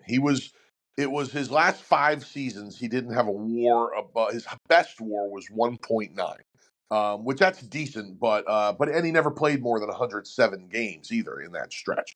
So it was a mm, long, slow decline for Andrew. But his prime was so good, and he came up so young. That's the crazy thing too. That rookie year I talked about, where it looked like he might, or actually, no, I'm sorry, that was his. He made his debut at 19 but only played 31 games. And then he was technically a rookie in 97 and played 153 games. But it's what's wild is that long, slow decline for Andrew Jones started at 31 years old, Jordan. He'd already wow. been in Major League Baseball for, what is that, 12 seasons by the time he was 31 years old. Whereas a lot of people are still in their prime at 31, he'd been around so long and had so much wear and tear on him that he was starting to hit the end. Now, this is not a case against him. This is just a fascinating. That's how good he was to get going early. You know what I mean? Yeah. So it's just a fascinating thing, man. He was so good from 20 to 30. He was incredible, Mm. absolutely freaking incredible. Oh yeah, I agree. And like you said, even with the Yankees, even in that long, slow decline, he was still a valuable player to good teams. So it wasn't like he was just being trotted out. He was still a good player. It was just the numbers weren't awesome, but he was a threat. And he was a great defender all the way to the end, even in right field. He was an insanely good right fielder. Yeah, yeah, 100%. Which I think I don't think he'll wait until his final year. I think he will get in on the ninth year, which is next year. I believe he will. Um, I I'm with think you. I hope so. I yeah, I think so. think a couple more writers will look at him and be like, yeah, he's in. Yeah, yeah, and deservedly so. He should be in. I'm with you. All Oh, right. Oh, we gonna say something? sorry, I had my dinger on in my text. I was worried that you were going to hear that, but Oh, sorry. then I made it more of a problem by making a noise about it. So sorry. No, you're good. Um, so the other guy I want to talk about because this is his second year on the ballot, and I know you know him very well, but he kind of jumped up from last year. So, and that's Chase Utley, who went from 28% of the votes year one. Now he's at 39%. That's a nice jump, man, and I'm glad to see it. I really am. Yeah, which I think he does deserve it. Um, he was one of the great Phillies, especially around that time when they had that dynasty, like that monster of a team, which it's incredible of how good they were. Yeah, that was But my favorite team. he One of my was favorite teams of any sport ever. yeah, yeah. I remember even watching it, and uh, obviously this was around the time when I was just a Yankee fan, um, and I just remember how good they were with uh, Utley, Jimmy Rollins, Howard. What Shane Victorino was another one The who, Flying Hawaiian. yep, Jason Worth, who surprisingly I'm gonna say I don't know why, maybe it was just how his swing was, but I liked Jason Worth. Oh He just yeah, Worth was a good player, man. oh Worth was a he's good player, and he had magnificent hair. yeah 100%. And then I'm also trying to also really think. Oh, Carlos Ruiz, the catcher. Tooch. Yes, and then the that rotation was a monster. What Cole Hamels, Oh man, um, Halliday. yeah, yep, and I think I forgot who the closer was. Wasn't it Lidge? Brad Lidge? Brad Lidge. It was Bradley. He had that monster season where he had 48 for 48 or whatever it was. Yeah, for the yeah, they were such good, and also it was kind of weird because you know how now in baseball we always play around with people's lineups, like, oh, this will be a better lineup. Yeah, I'm going to put on that Charlie Manuel probably looked at these guys and is like, these exactly because if you look at that '09 lineup and every single person fit perfectly where they were. it was such a good team, man. Charlie Manuel was the best. He was so awesome.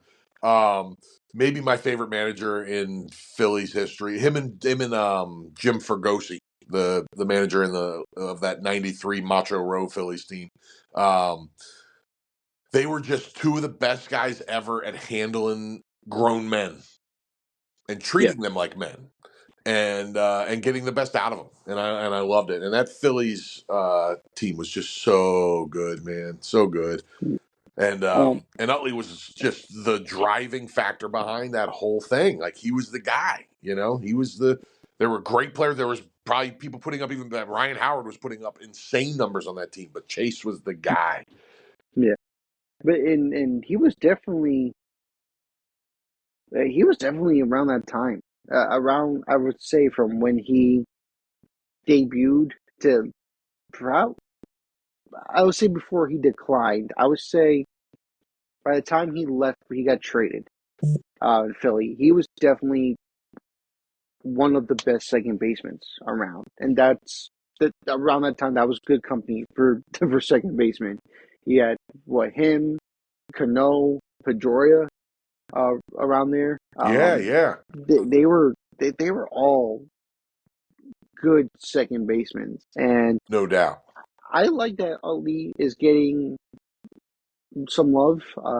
I'm not mad at 39% because you could only get higher from there, in my opinion. Yeah, absolutely. Um, and I really hope he does.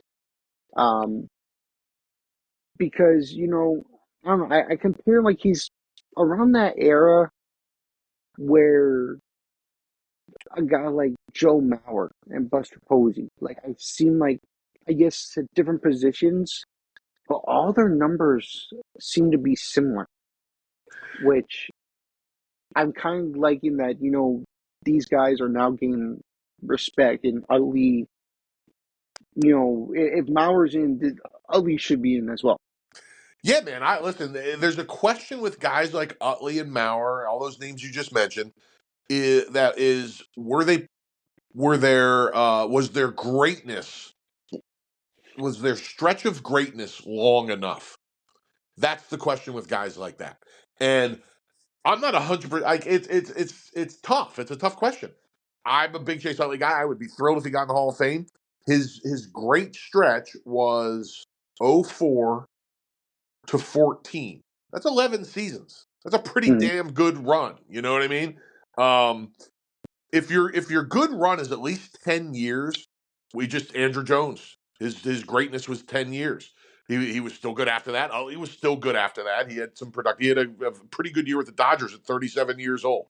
But um but their greatness was 10 and 11 seasons, and I think they're Hall of Famers. But I understand the debate if you want to present it. You know what I mean? Right. Which, But I'm with you. yeah, yeah. Like I don't know. I feel like he's in that era of guys should have been who should be Hall of Famers because they all were great. I know Cano, people won't vote for him because of what he did, like the PEDs and stuff. Pedroia gets underlooked because of the injuries. But let's say Cano never did the PEDs and Pedroia never got hurt, and then along with Chase Utley, all three are on the verge of being Hall of Famers anyway. Yeah, man. No, Pedroia just runs into his prime being so short. It was so good, but it was so short. I'm looking. I'm going to pull him up while we're talking about him to see how he fits into my little 10-year plan. Let's see.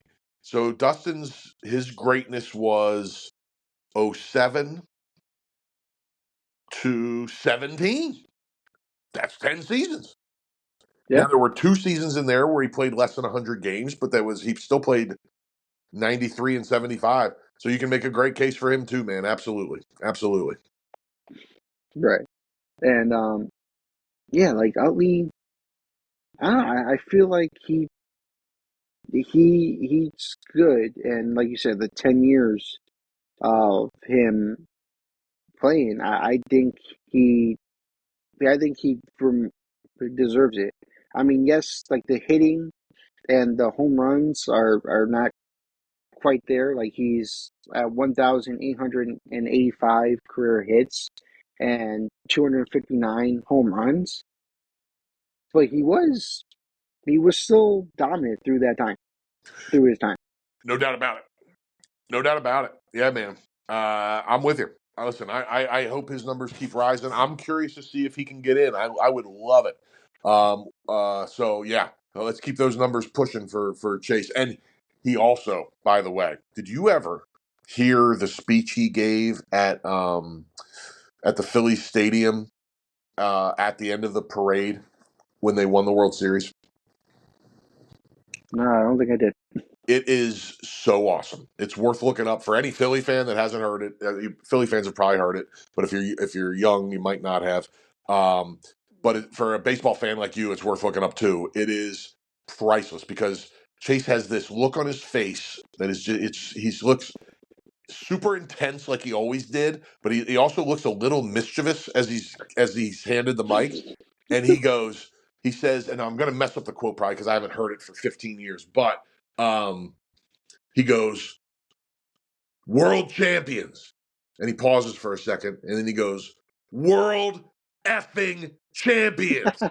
And when he did that in Philly, he was already one of the most beloved athletes ever. That solidified him as one of the most beloved people in Philly for the rest of his life. Oh, that's awesome. Yep, Chase was the man. It still is, I'm sure. But as a baseball player, incredible. Oh, 100%. I'm, like I said, even as a baseball fan, that he was one of my favorite players too. I liked him. It just, well, I had a weird batting stance, and I loved it. I'm a sucker for weird batting stances. Me too. Um, um, like I still think my favorite is Kevin Youkilis. Um, Oh, Euclid was nuts. I love that. which but yeah, no, I just liked him. I liked the way how he played. And then I know he's the most hated guy in New York Mets history because of what he did in the in the playoffs against the Dodgers. Um, uh, yeah, you know what I'm talking I about. sure do. um, but no, other than that though, he's just I don't know, he's such a great player, and I have all respect for him. I think he'll probably be. I think he'll be one of the guys that if he got in, I won't be mad. I'll be happy. Yeah, man, I'm right there with you. Absolutely. I love that you made a point to talk about that today. I'm 100% with you. All right. So to move on, I got two other guys who are kind of iffy, but I'm surprised they're getting this much love. And that's Alex Rodriguez and Manny Ramirez. I'm surprised they're getting this much love right now. Where are their percentages? So A-Rod is at 37.1%, and Manny's at 34.3. Yeah, they are in such a weird that whole those I don't know what to do with them. Do you just shovel them aside for forever? Do you make a steroid era wing of the Hall of Fame? I don't know what you do with them. Their numbers are insane, you Mhm. know, but I wouldn't put them in. So I don't, what do you do? Yeah, that's where I'm at. And Manny's not gonna get. I believe next year, it's Manny's 10th year, and you're at Okay. 34. There's no way he's making the jump to 75. No way. No way. But yeah, I'm kind of with you because these are guys that are like they're so good. Like Manny was good before he even hit Boston. I know people like to Oh, kind of absolutely. like yeah, like kind of like twist that around that Manny got good when he hit Boston. No, he was good with Cleveland. He was great his whole career. Yeah, and it's just the thing that hurt him is the two suspensions from If steroids. it wasn't for steroids, he was a first ballot Hall of Famer, period. You know what I mean? Yeah, But he got caught doing steroids, and there's the conundrum. What do we do with these guys? Barry Bonds isn't in the Hall of Fame, and he's arguably the greatest hitter of all time. yeah. And same thing with Clemens, which is you know what I know we're getting off track. Here's the weird part about Clemens, right? Mm-hmm. And I found the stat amazing. The dude had 7 Cy Young awards. That's Never insane. pitched a perfect game or a no hitter. That's also insane. Nolan Ryan pitched 7 no hitters, never won a Cy Young. That's Think about that for a minute. that is bonkers, That's man. right. Like that's insane. But That is crazy. Wow. and a lot of people even say Clemens was the best pitcher in the '90s. Really. Yeah. Um. And well, it's just yeah. What do you do with these guys? Because Arod was phenomenal his whole career, and on all 3 teams he played on. But it's like, yeah, I don't know what you do. Like, and maybe it's the young voters because the new guys are coming in, seeing these guys, like you've seen Arod and Manny. But I don't know. Like, I still have that suspicion that the steroid guys I don't think they'll ever be in. It would have to be a long time from now, and some kind of attitude change on in the general baseball world. You know what I mean? And I don't Right. foresee that happening anytime soon. I mean, I'm talking a century from now or something. Who knows? But it's wild. If you have, let me do a quick count here. You have one. Yeah, you have two people in the top 10 all-time home run list. Three people. I'm sorry, I missed one. Three people. Am I insane? Yeah, three people on the top 10 all-time home run list who are not in the Hall of Fame and may never be. Barry Bonds is number one, and Mm-hmm. he's not getting in anytime soon. Uh, Alex Rodriguez is number five. He's not getting in anytime soon. And Sammy Sosa is already off the ballot, isn't he? Or Oh where's yeah, he's been. yeah? Yeah, I actually think Sammy Sosa. I think when he got, I don't think he even got more than 5%. Which So is he fell off. insane, by the way. That's also crazy because he was so good. I mean, I don't even know what you do with these guys. That's stupid to even say because I don't blame anybody for any real path they take with these steroid guys. It's just so Yeah, hard to figure out what to do.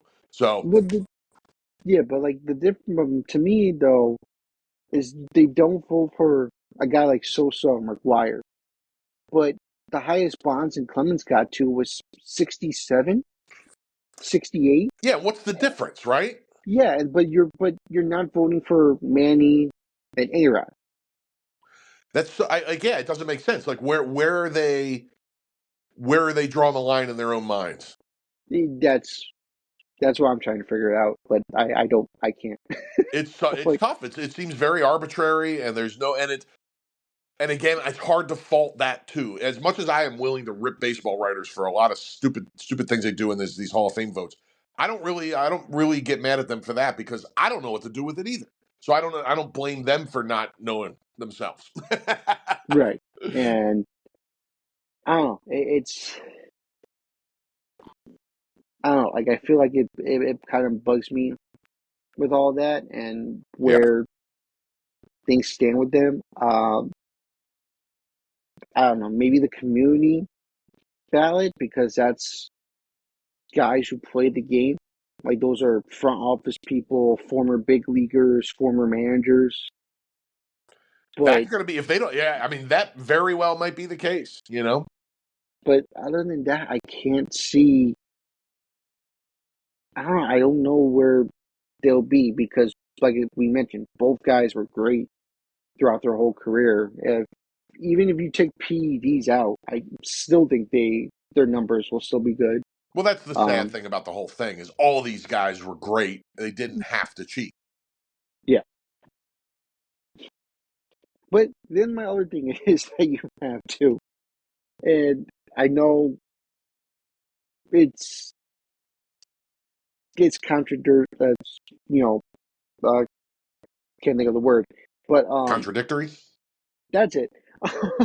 Nice. But you have the commissioner of the steroid era is in the Hall of Fame. Yeah, see, now that's a big issue to me too. I'm right there with you. Um, and that's like I said, that's also up and down. I mixed emotions about that as well. Right there with you, man. If we're gonna hold the players to, well, here's the other thing too, and I'm with you 100% on the commissioner. The other thing is, there's a ton of players from that era in the Hall that never got caught, but we don't know if they did steroids or not. Yeah. I mean, people just assume Ken Griffey never did steroids. We don't know that. Mhm. The guy was injured so much. Maybe he did steroids some of those years when he was healthy. You know, it's why Ken Caminiti Right. did steroids. The 1 year he won that MVP, Ken Caminiti was a great player who could never stay on the field. He finally took steroids, stayed healthy for 1 year, won the MVP award. Maybe Griffey did the same thing a couple times during the course of his career. Who knows? I don't know. You know, we Yeah. make these assumptions. The only time we can make an accurate 100% thing is if they actually got caught. But then why are we doing that with Jeff Bagwell? He never got caught. Yeah. Well, because there were stories about him. Some people are saying like, oh, in college he did it, but I mean, but do we know if it transferred on into his major league career? No. Um, I know Ivan Rodriguez is another guy, but Yeah. no, but people speculated. I don't know, he never, yeah, he, like you said, he never got caught. He never admitted to it. I mean, so I don't know. It's like the whole thing is just with me. It's like it's up and down. And it's you have a case against it or a case for it. It's like I don't know. It's really fascinating, man. It's an interesting thing. I don't know what to do about it. So it's a fun. It's not fun. It's an interesting discussion. You know what I mean? Because there's guys that deserve to be in that aren't probably, and there are guys that probably cheated that got put in that we didn't know. You know, Yeah, so I don't know. Plus, I mean, if we really want to dive into this, I mean, we'd have to kick out everybody in the hall that was playing in the 50s and 60s that was taking speed because they were taking speed like candy in baseball in the 60s. Yeah, yeah, So I don't know. It's a fascinating thing, man. We can there's a it's but there's a yeah. line No, there, and we're trying to find it. And I don't yeah, know where it is, my I man. I agree. really don't. Yeah, I agree. It's All fascinating right. to discuss, though. It really is. Yeah. Um. And hey, All right. real quick, before we Yep. move to whatever you want to go to next, Jordan, before I completely lose this train of thought, because you brought up funky batting stances a little while ago, Yep. and I just wanted to mention two of my personal favorites. One would be Tony Batista. Oh yes, I've seen that. He would start like he would start his batting stance at one point because he switched it a decent amount over the years, but at one point he would start his batting stance like the pitcher was in the crowd behind the opposing team's dugout.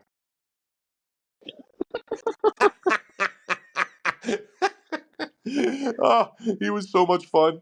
And then maybe my favorite of all time was the elbow pump of Joe Morgan.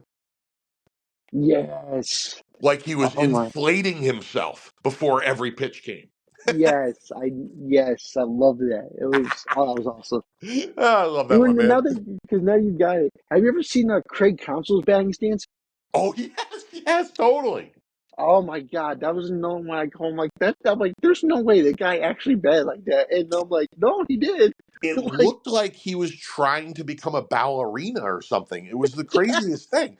Like he was trying to screw himself into the ground. Maybe I'm not really like I don't. fascinating, man. Yes, that was a good one, man. That was a real good one. Yeah, no, I agree with that one. We're gonna do like a top 10 batting stances later on. Oh, I'm all about it, man. Because I have the same thing you do with that. I'm right there with you on that. So Oh, yeah, yeah, yeah. I'm out. Count me in. We could combine that with a like a top 10 funky pitcher like stuff like oh my God, Mark the Bird. there's I'm sure you know about with all the research you do. You've had to come across Mark the Bird Fidrich. yes. Oh my God, dude, that's like my favorite. They did a documentary on that. I'm like, I never heard of this guy. I had to watch. I'm like, this guy. Oh my God, he made pitching exciting. I'm like, I wish this dude was still around. Oh, Like, the saddest thing ever is that he wasn't great for his whole career, but man, it was a magical little run, and he would oh actually talk to the baseball. yes, um, Oh, oh my God, what was it? There's him, uh, El Duque, oh, El where Duque, yes, the big ass knee kick. I'm like, what yeah. the? He's like in his 50s, and he said he could still do it. I'm like, Jesus Christ, that's insane. Or what's the other one? Oh my God, I'm losing the dude. He would just spin around and done all these weird ass things. Oh, I can't think of his name. Are you thinking of Louis Tiant by any chance?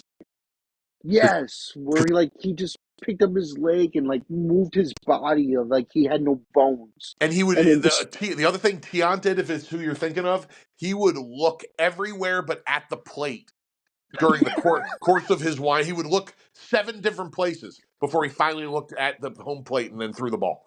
yes, And they talk about arm slot in modern baseball. That's a term that came around in the last 20 years. You never heard that when I was growing up.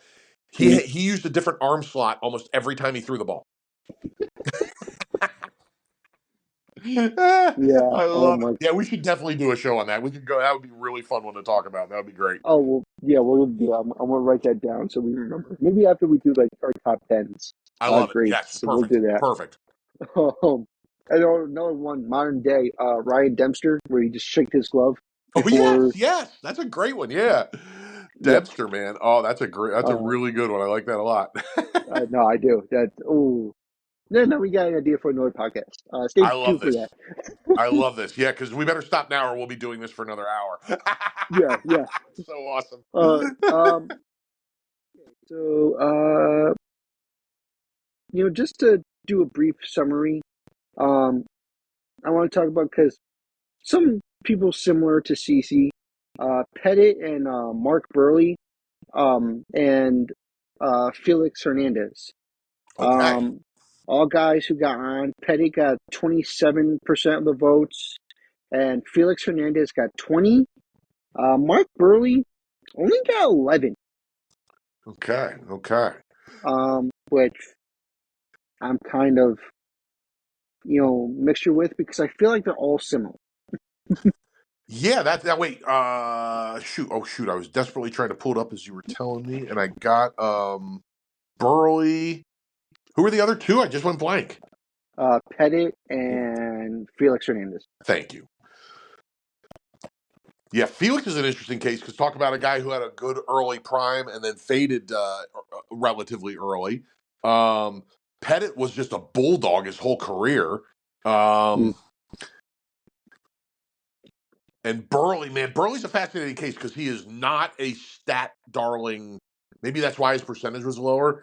He was not a big strikeout guy. And a lot of times, and that doesn't bother me for his Hall of Fame case, but it does bother some stat people. You know what I mean? Like mm. his strikeout per nine was probably somewhere around 6 for his career, I'm guessing. I'm going to find it here soon. Um, which is not great relative to other Hall of Fame pitchers, but there are guys in the Hall of Fame that weren't strikeout guys, so it's not a case that you can keep them out for. So interesting. What do you think of those guys? Do you think any of those three will eventually make it? Um, if I had to pick one, I think I think Felix Hernandez might actually have a shot. Yeah, that's Um, interesting, man. And just be just because he was dominant, and he's kind of similar to CC. I know injuries did go up to him, but I feel like his numbers are forward to looking at again. yeah, he's an interesting case, man. I'm not sure about him honestly. I'd have it's a real interest. I'm on the fence just right now because I haven't really given it a lot of thought. So I'm trying to think very quickly. But man, he's a really interesting. I'll tell you what, it is. You're not going to find a whole lot of starting pitchers in the Hall of Fame that only have 169 wins. I will say that. I agree. Yeah. That would be a one case against him now. But we also know too that wins is not even close to the biggest factor when it comes to pitchers. Um, so his ERA is 3.42. That's certainly Hall of Fame worthy. His WHIP is 1.2. That's Hall of Fame worthy. Um, yeah, he's a guy that's probably going to have to marinate, and then people will get real serious about that decision in year 5 to through 7 and 8. You know what I mean? Right. He's on the cusp for me. I'm really not sure. I'll have to think about him some more before I give you a definitive answer. All right. Now let's see how he compares to Andy Pettit, because Pettit's such an interesting case to me.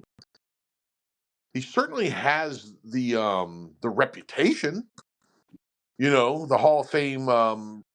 He pitched in New York long enough that the media was on him. The media loved him, and he was clutch beyond clutch. But I don't know his numbers. His ERA is a little high, 3.85. It's not great, but it's not keep you out of the Hall of Fame bad. Where's his freaking whip? 135. Yeah, those are a little high for Hall of Famers. His strikeout numbers aren't epic or anything, but they're not, terrible by any means. The big thing with him, and do the numbers back up the reputation, was his playoffs. And oh Mm. my God, he pitched a full season. He pitched 276 innings in the postseason, Jordan. Wow. I mean, that's crazy. That's like a Bob Feller season. Yeah. Wow. And he was 19-11 with a 3. Wow, his ERA was almost exactly the same as the rest of his career, 3.81. His WHIP was even better than the rest of his career, 1.3. Um, yeah, Pettit's a tough case too, man. His numbers are on the high side, but he also had 256 wins. That's a lot of wins. I don't know. That's a tough case. And then Mark Burley. Yeah, he's the one that I don't think really will get much love. Um, but I do. I don't know. I think he's similar to those other three: CC, Pettit, and Felix. Yeah, absolutely perfect comp. It really is. It's Burley has he's over 200 wins, 214 wins, so he has that as a plus over Felix. Mm, Um, However, his strikeout numbers are insanely low. That's like he pitched 3,283 innings and only had 1,870 strikeouts. wow. Yeah. I mean, that's nuts. I overshot his strikeouts per nine. It was 5.1. Oh wow. Yeah. Yeah, that shouldn't keep him out of the Hall, but he has to be extra great at a couple other things, and he's not with a 3.81 ERA. So yeah, I would think Burley's on. But listen, all that being said, his WAR is 59.1, Wow. I didn't which realize. that is absolutely Hall of Fame worthy. So this is why sometimes it takes a while with these guys because you're gonna have to. Andy Pettit's WAR is 60.2. Wow. And Felix is only 49.7. So the guy that we were thinking might be the most worthy has the lowest WAR of all. So I don't know, man. That's a really great thing you brought up there, and I can't give you the definitive answer on any of them, honestly. That's Yeah. wild. Um. Yeah, but I did want to bring those guys up just because CC is in. So I want to bring them up. I'm glad you did. Um, another couple of guys. We don't understand too much on them, but Bobby Abreu not getting much love. He's at 19.5% of the votes, which is sad. Yeah, I agree. Jimmy Rollins, for his, I think this is like his third year. He's getting 18% of the votes. Am I hopeful for J. Roll? You know, it's not like I knew he wasn't going to light up the charts, but I think he's a worthy someone to consider. You know, not to just shuffle off the ballot quickly for sure. Yeah. Omar Vizquel is at 17%. Um, I'm surprised Omar's not a little more highly regarded, frankly. yeah, He was the best defensive shortstop in baseball for a decade. I agree. So I'm a little surprised at how, yeah. I mean, you're obviously with me, but I'm some of it's that's one of the more surprising post.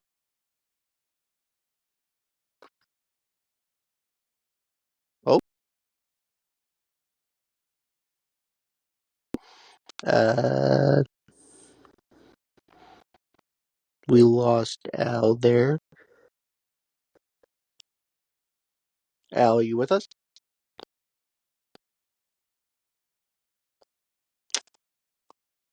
Well, yeah, we just lost Al. I'll fill in.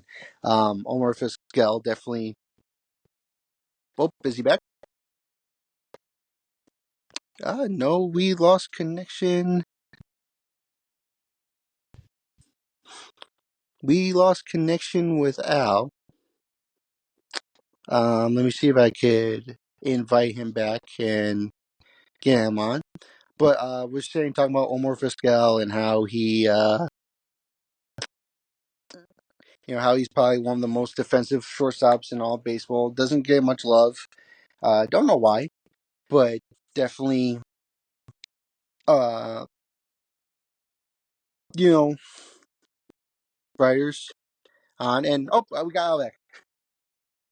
Yeah, it's okay, man.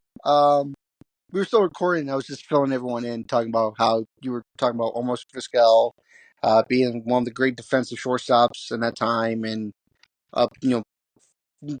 basically was just making some great plays, and um, was actually about to look up his numbers too. But yeah, I was just filling everyone in what I thought you were gonna say.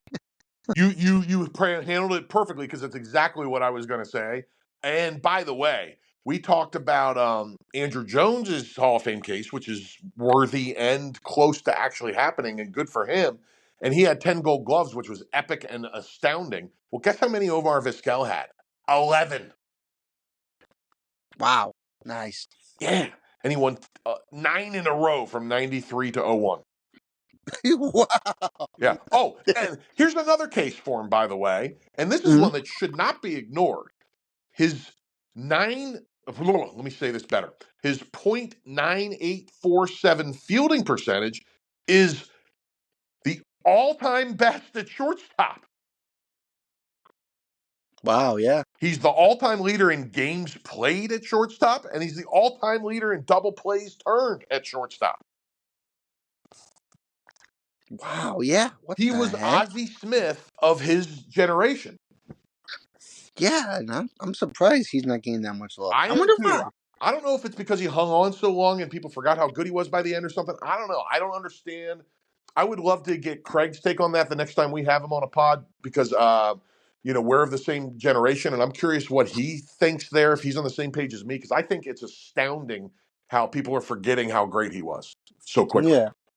I'll have to write that down. Next time we're on with Craig, we'll ask him that before we do anything else. Perfect. Or Perfect. um so yeah, so Omar Vizquel and then Pedroia, even for first time on the ballot, got 11% of the votes, which I'm happy with. Yeah, yeah, absolutely. And Absolutely. then they even considered David Wright got 8% of the votes. And so he's still on for another couple of years. Right on. Hey, no, I don't have a problem with that. I mean, he was a great player who's just got destroyed by injuries, but he was very, very good for a chunk of time there. I don't think he's a Hall of Famer just because it was too short, but I don't mind him being on the ballot for a while. Neither do I. Nope. All right. So that's our Hall of Fame class. I think we we covered everything that um I wanted to cover I don't with think that. anybody's going to accuse us of not being thorough, Jordan. Yeah. Um for 2026, and this is why I said I believe people will get pushed. Not really some first ballot Hall of Famers. Ryan Braun, Shin-Soo Choo, Edwin Encarnacion, Gio Gonzalez, Alex Gordon, Cole Hamels, Matt Kemp, Howie Kendrick, Nick Markakis, Dale Murphy, Hunter Pence, Rick Porcello, and Neil Walker are the first ballot Hall of Famers. I mean, nothing flies off that list at me as a first ballot guaranteed lock. Anybody for you? No, I mean Braun, but that's if I don't know. I think if the injuries didn't get to him, and of course he has the PED scandal to him as well. Yeah, I don't think he I has a chance because of those two things. Yeah. I think he would have done it, and I believe if Cole Hamels played a little bit more, he might have had a chance. Um, but Cole's an interesting otherwise, case. I mean, he played pretty long. I mean, he did play until he was like 37 or something, 36. hmm, Let's talk about him real quick while we're on it because he's a really interesting case. He only won 163 games. That's and the wins aren't the biggest factor anymore, but it's still a factor, and that's not a great number. However, his WAR 59.0, that is certainly Hall of Fame worthy. ERA hmm, 3.43, that's half a run better than CC Sabathia, who just got into the Hall of Fame. Or no, yeah, not quite half a run, but a chunk better. Um, his WHIP was 1.18, better than CC Sabathia, who just got in. But how many innings did CC pitch? I got to find that real quick because this is where Cole's going to lose out on some of the Hall of Fame guys because of injuries and just he didn't pitch until he was 40, even though he made it to 37. Yeah, CC pitched 3,577 innings, and Cole only pitched 2,698. So that's where he's going to lose out. You can make a case for Cole. Listen, his CC's WAR is 62.3, Cole's is 59.0. So just based on that, it's a yeah, compelling case. But I don't know, man. That 163 is going to jump off the page at a lot of voters, and I think that's why he's going to be. I think he'll be on the low end of like in that 10 to 20% range, maybe that first year, and we'll see where it goes from there. yeah. I agree. Okay. I agree. Um, other than those two, no one really comes off to me. Because they're I don't know. I don't think they were really Hall of Famers. Um, but yeah, Cole Hamels and Braun. like lights or like pop out, but yeah, I got no one else. Yeah, I'm trying to think if there's anybody I'm forgetting.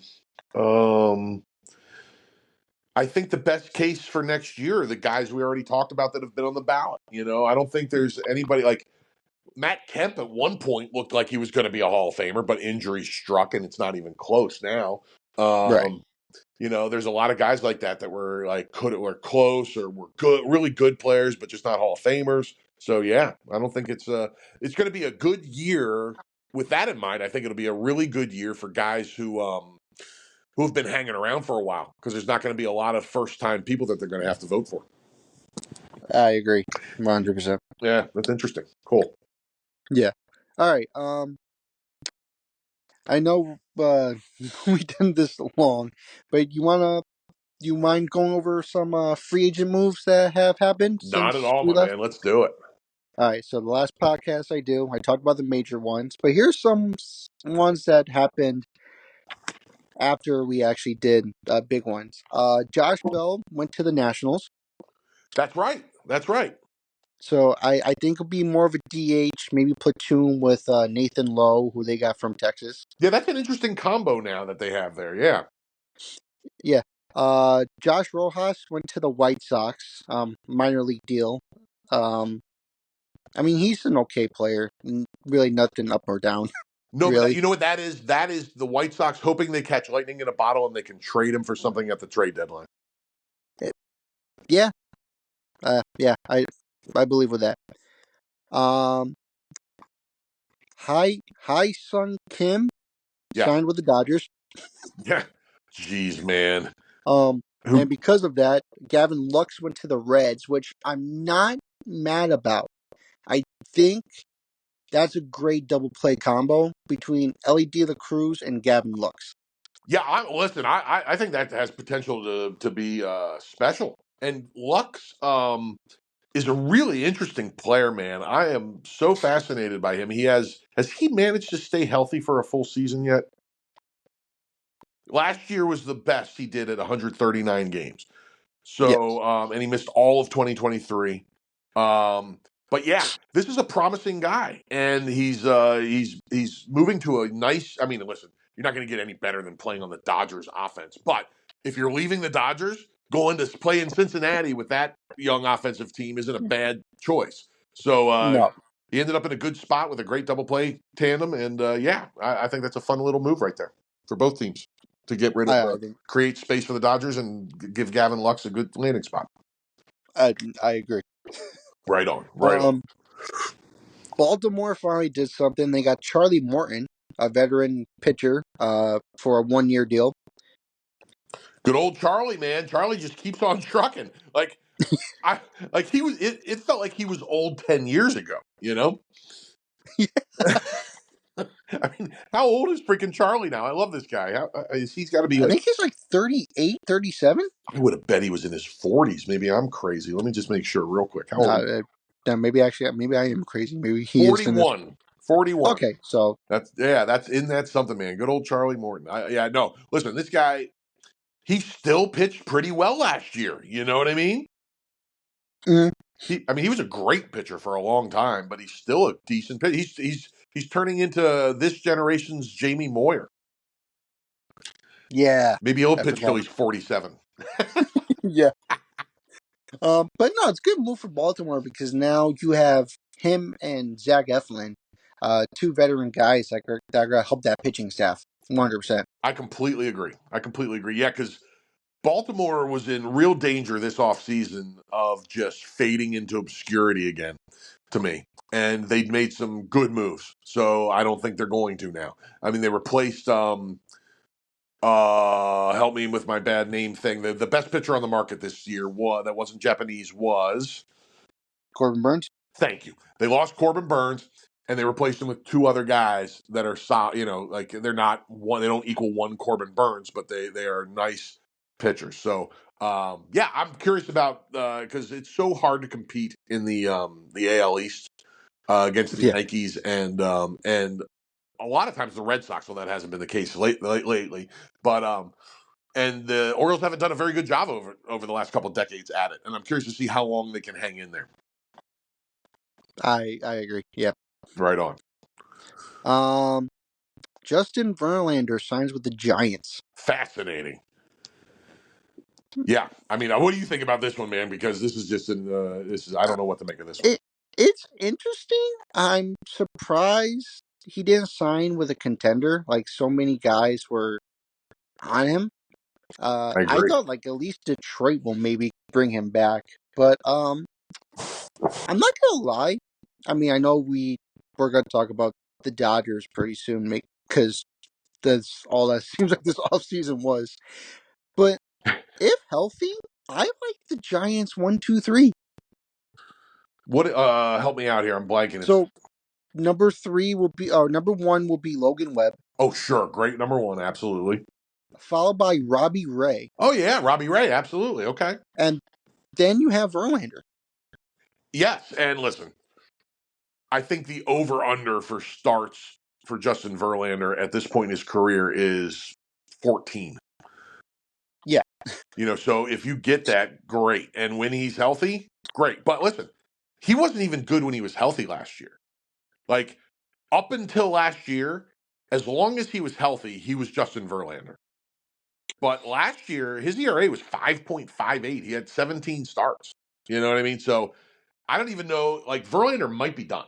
I hope he can stick around and find it again. But I don't know what they're getting at this point. I really don't. Yeah, that's the question I have, and I'm hoping for maybe like a prove me year, and then a contender will swoop in and take him, I or completely agree. um, I always say Tigers just because I'm a sucker for reunions. Mm-hmm. Um, Mm-hmm. so I don't know. I'll see how he does. And see what his numbers are. And, maybe he'll be a good trade piece like he was in 2017 where he helped out the Astros. Yeah, exactly. Exactly. Yeah, no, So, I'm with you 100%. I think that's the best case scenario for him and the Giants because the Giants aren't contending this year for sure. yeah, 100%. All right, so some minor moves. Ahmed Rosario goes to the Nationals. Yeah, Um, and they got him for nothing. He was a good player for like 5 years, and I guess he's fallen off a little bit because he was available for a pack of gum. yeah. Um, Martin Perez goes to the White Sox, so they get a bullpen piece. Yep, nice. Uh, Here's one. Your favorite guy, Jeff Hoffman, goes to the Blue Jays for a 3-year deal. Fascinating. I love Jeff Hoffman. He came to the Phillies. He was just a average, maybe even below average at major league pitcher before he got to the Phillies, and he became one of the best closers in baseball for the last 2 seasons. Um, Here's what was really interesting about this. I was wondering what was going on there. You just don't know because Major League Baseball offseason stinks. So it takes forever, and but I was wondering, okay, what's happening with Hoffman? And I couldn't figure out because the Phillies pretty much said right off the bat, we're not bringing back Hoffman or Estevez. And I understood Estevez because he's just okay. But Hmm. but I didn't understand just letting Hoffman walk without even negotiating. And finally, something came out that maybe made a little bit of sense. Did you hear this, Jordan? That he failed 2 physicals with 2 other teams before the sign with Toronto. Yeah, I heard about that, which it's crazy, but even obviously Toronto's okay with what they're gonna get out of him. Yeah, and medicals are weird. It's like one Yeah, team could think you have 10 innings left and you're never going to pitch again after that, and another team can think you can pitch 1,000 innings. So yeah. you just never know with that kind of stuff. I hope he's great and fine and he pitches for as long as he wants to pitch. It's just it finally made sense why it was taking a little bit longer than I expected it to because I thought he was going to be the second hottest relief commodity out there, which we'll Mm, talk about in a second. yeah, and also I didn't know this. He's back with Toronto because he was actually the centerpiece from when Toronto traded for Troy Tulowitzki. Oh, you have to be kidding me. Yep, So Colorado got him as part of the Tulowitzki package? yep. Oh, I didn't know that, man. So Wow. Well, that didn't work out too well for Colorado. They wish they got the Hoffman the Phillies got. yeah, Oh, uh, wow. That didn't work out too well for either team, actually, because Tulowitzki yeah, was no, hurt so yeah. much. Oh, man. Yeah. All right, so the next couple moves by the New York Mets, they're actually finally making some moves after Soto, but they bring back Jesse Winker, and then they bring in AJ Minter. Yeah, that's an interesting one, too. Yeah. Winker, listen, Winker on it was a 1 year deal for like $7.5 million or something, right? It was a pretty cheap 1 year deal. Remember right?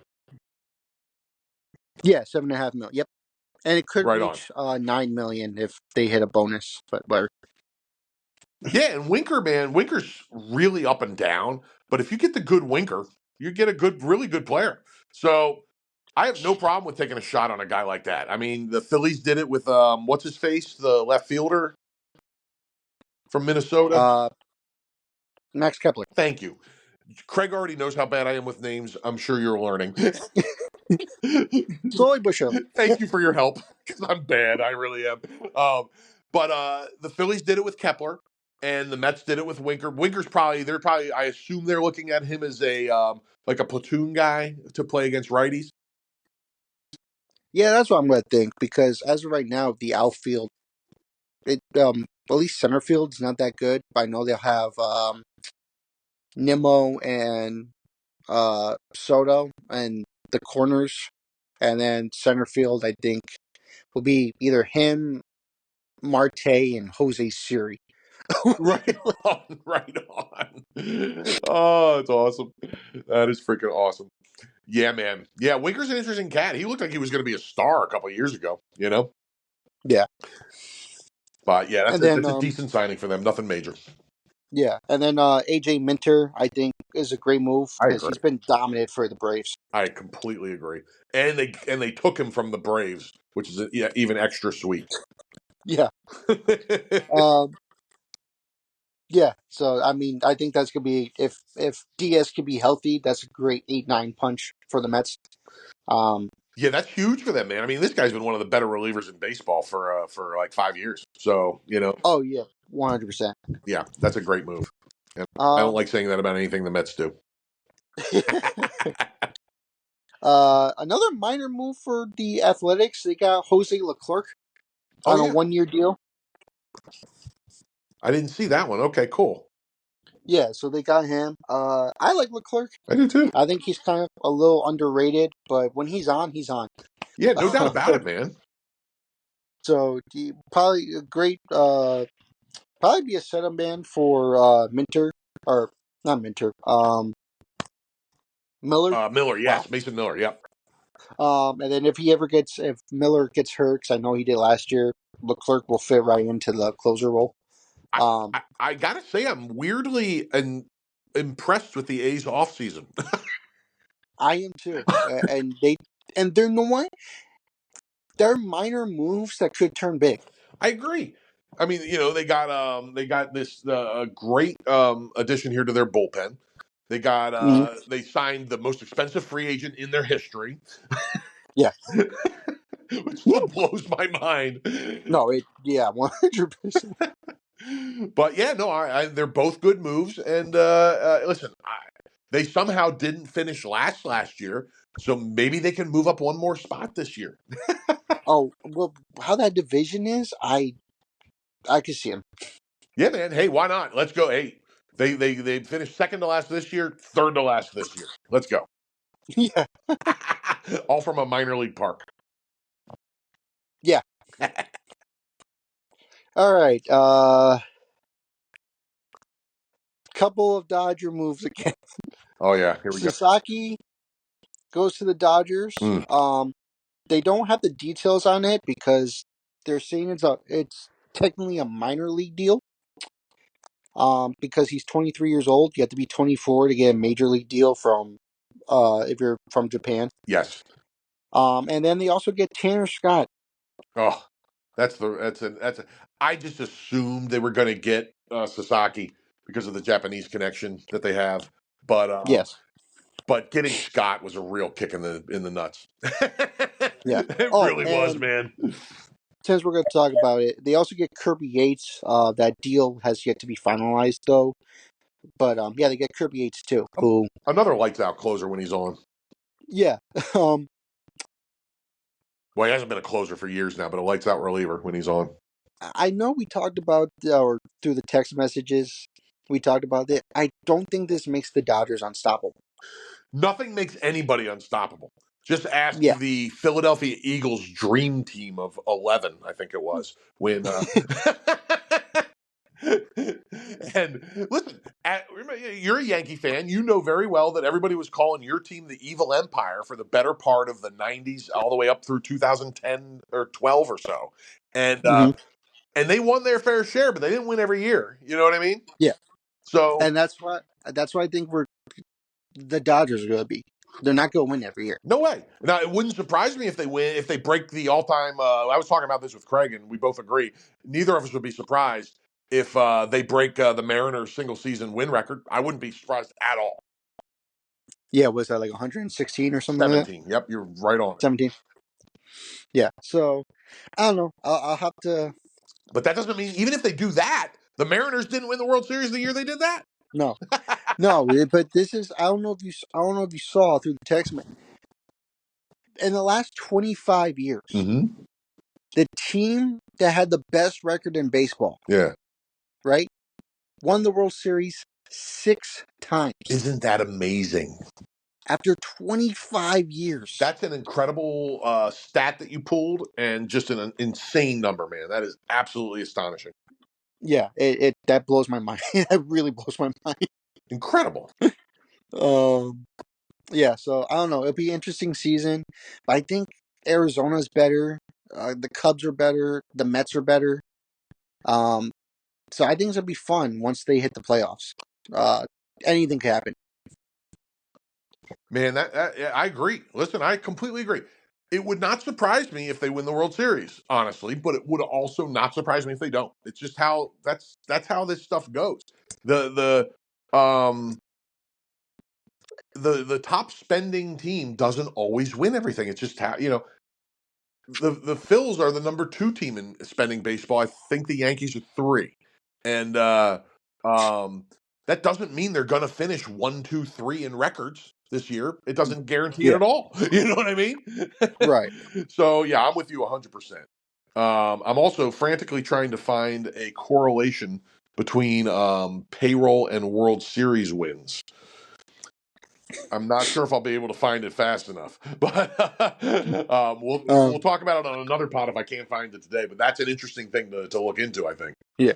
All right. So to move on, Blue Jays finally got their guy. Anthony Santander goes to the Blue Jays.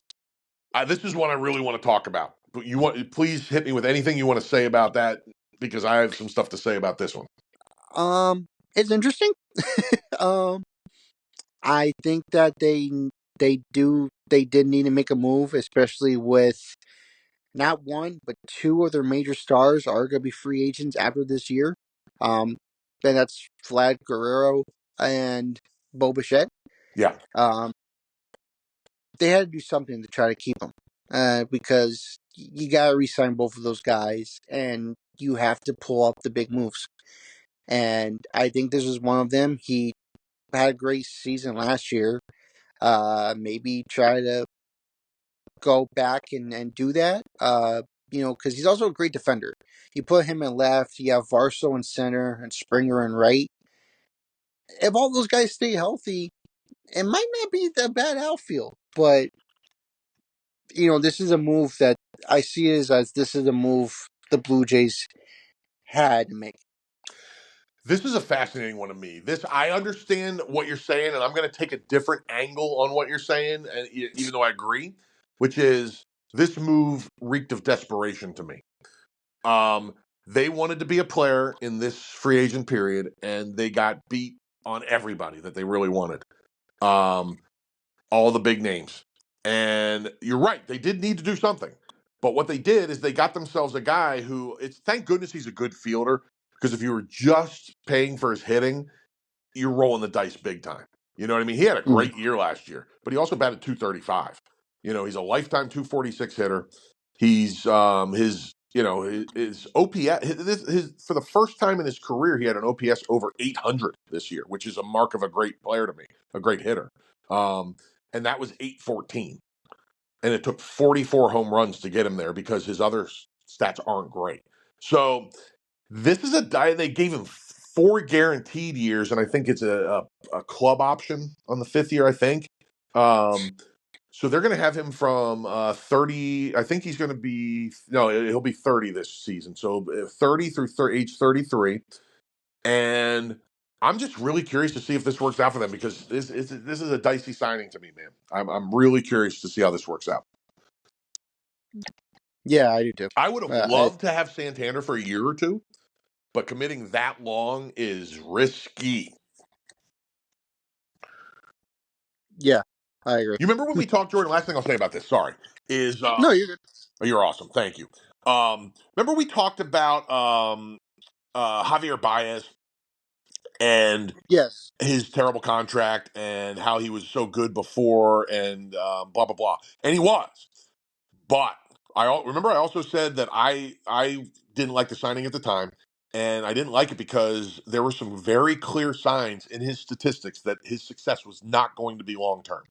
And I see the same signs in Santander. So for Toronto's sake, I hope I'm wrong, but I got a feeling there's going to be a sharp fall off a cliff here, and let's see.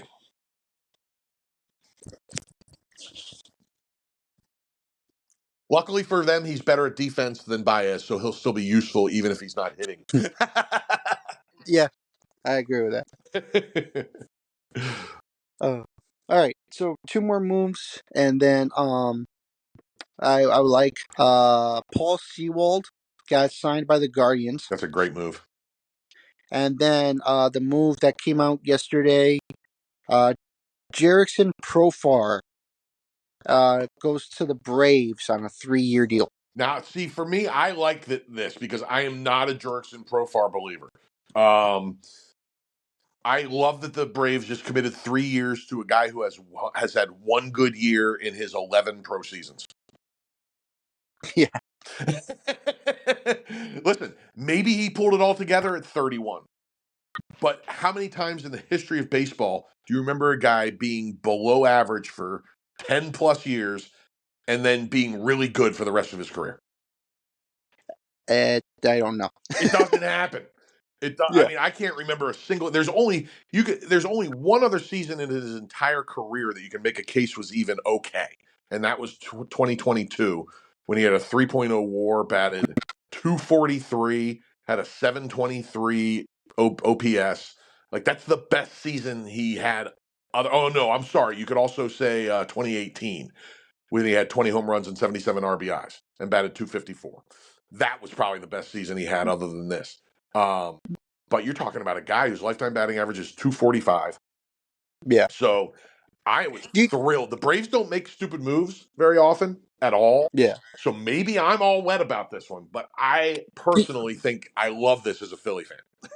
Do you think this is a move that they made as like a filler, like until when Acuna comes back?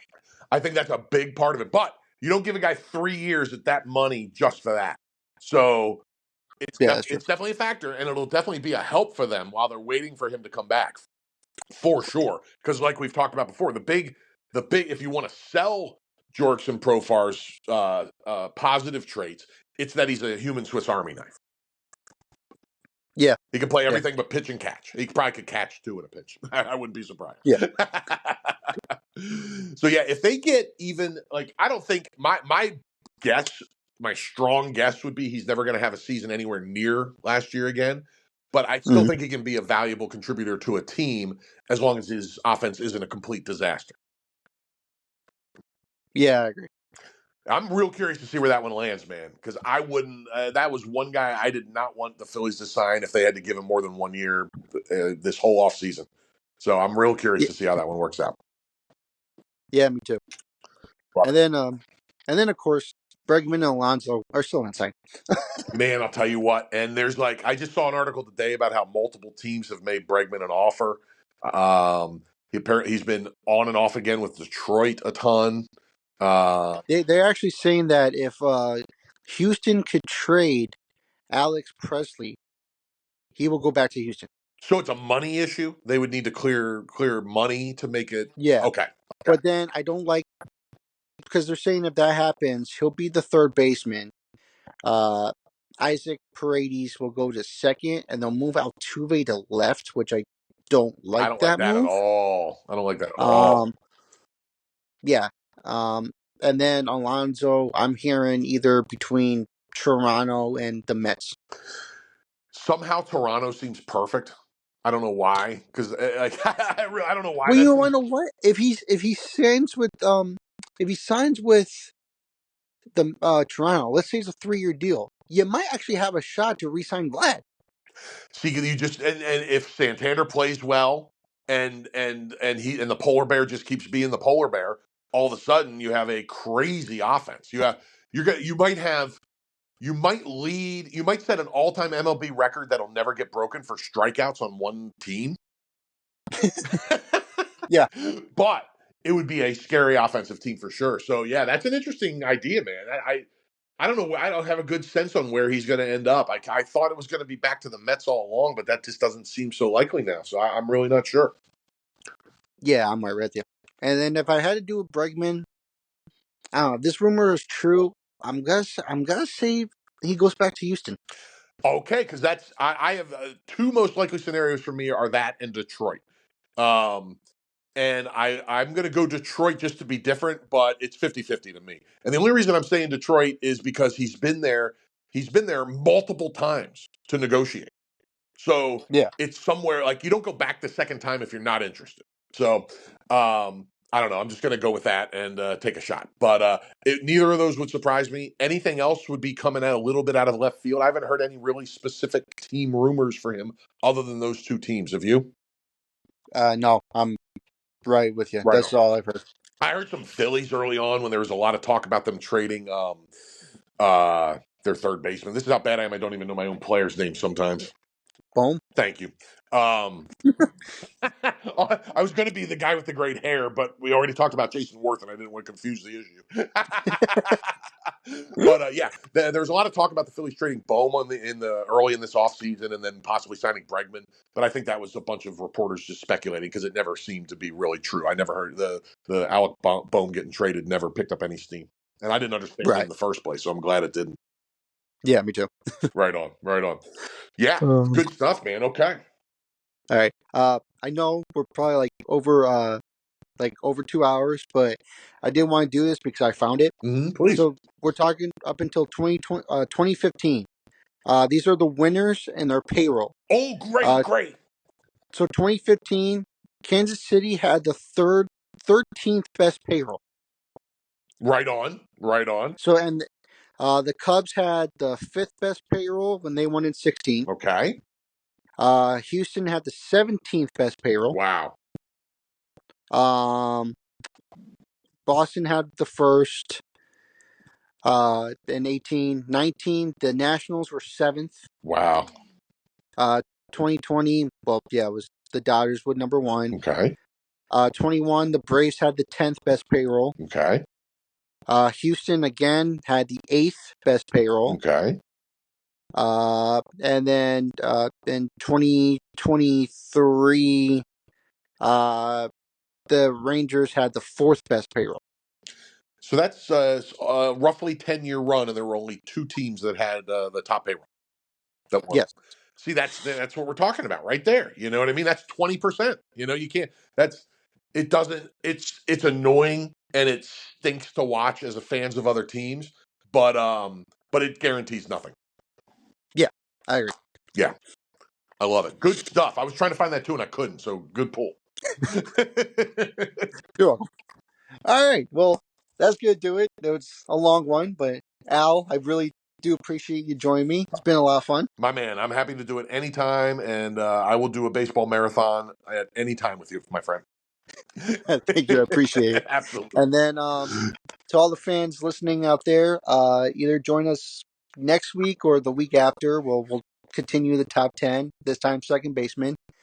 Um, And also, before we do sign off, I want to thank the fans for showing love and support because the views for the top 10 greatest are literally through the roof. It's insane of how many you guys love that. So I just want to thank all the fans listening out there.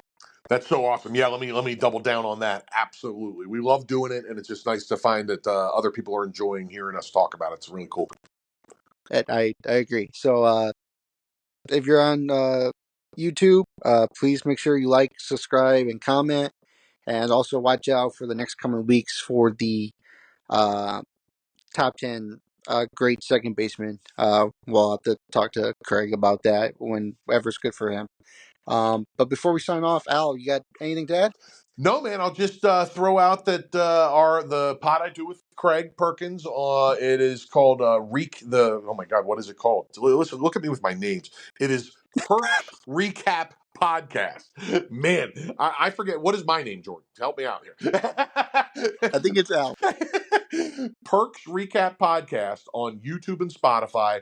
And our thing is we do a weekly, bi-weekly during the season and a one-time weekly during the playoffs football podcast. So if you're into football too, come check us out over on Perks Recap channel. And thank you again, Jordan. I really love doing these baseball ones. Well, thank you for joining me. You know, I could talk baseball all day if I could. You and me both, my friend. I love it. All right, but other than that, we're gonna sign off, and I will see you all in the next one.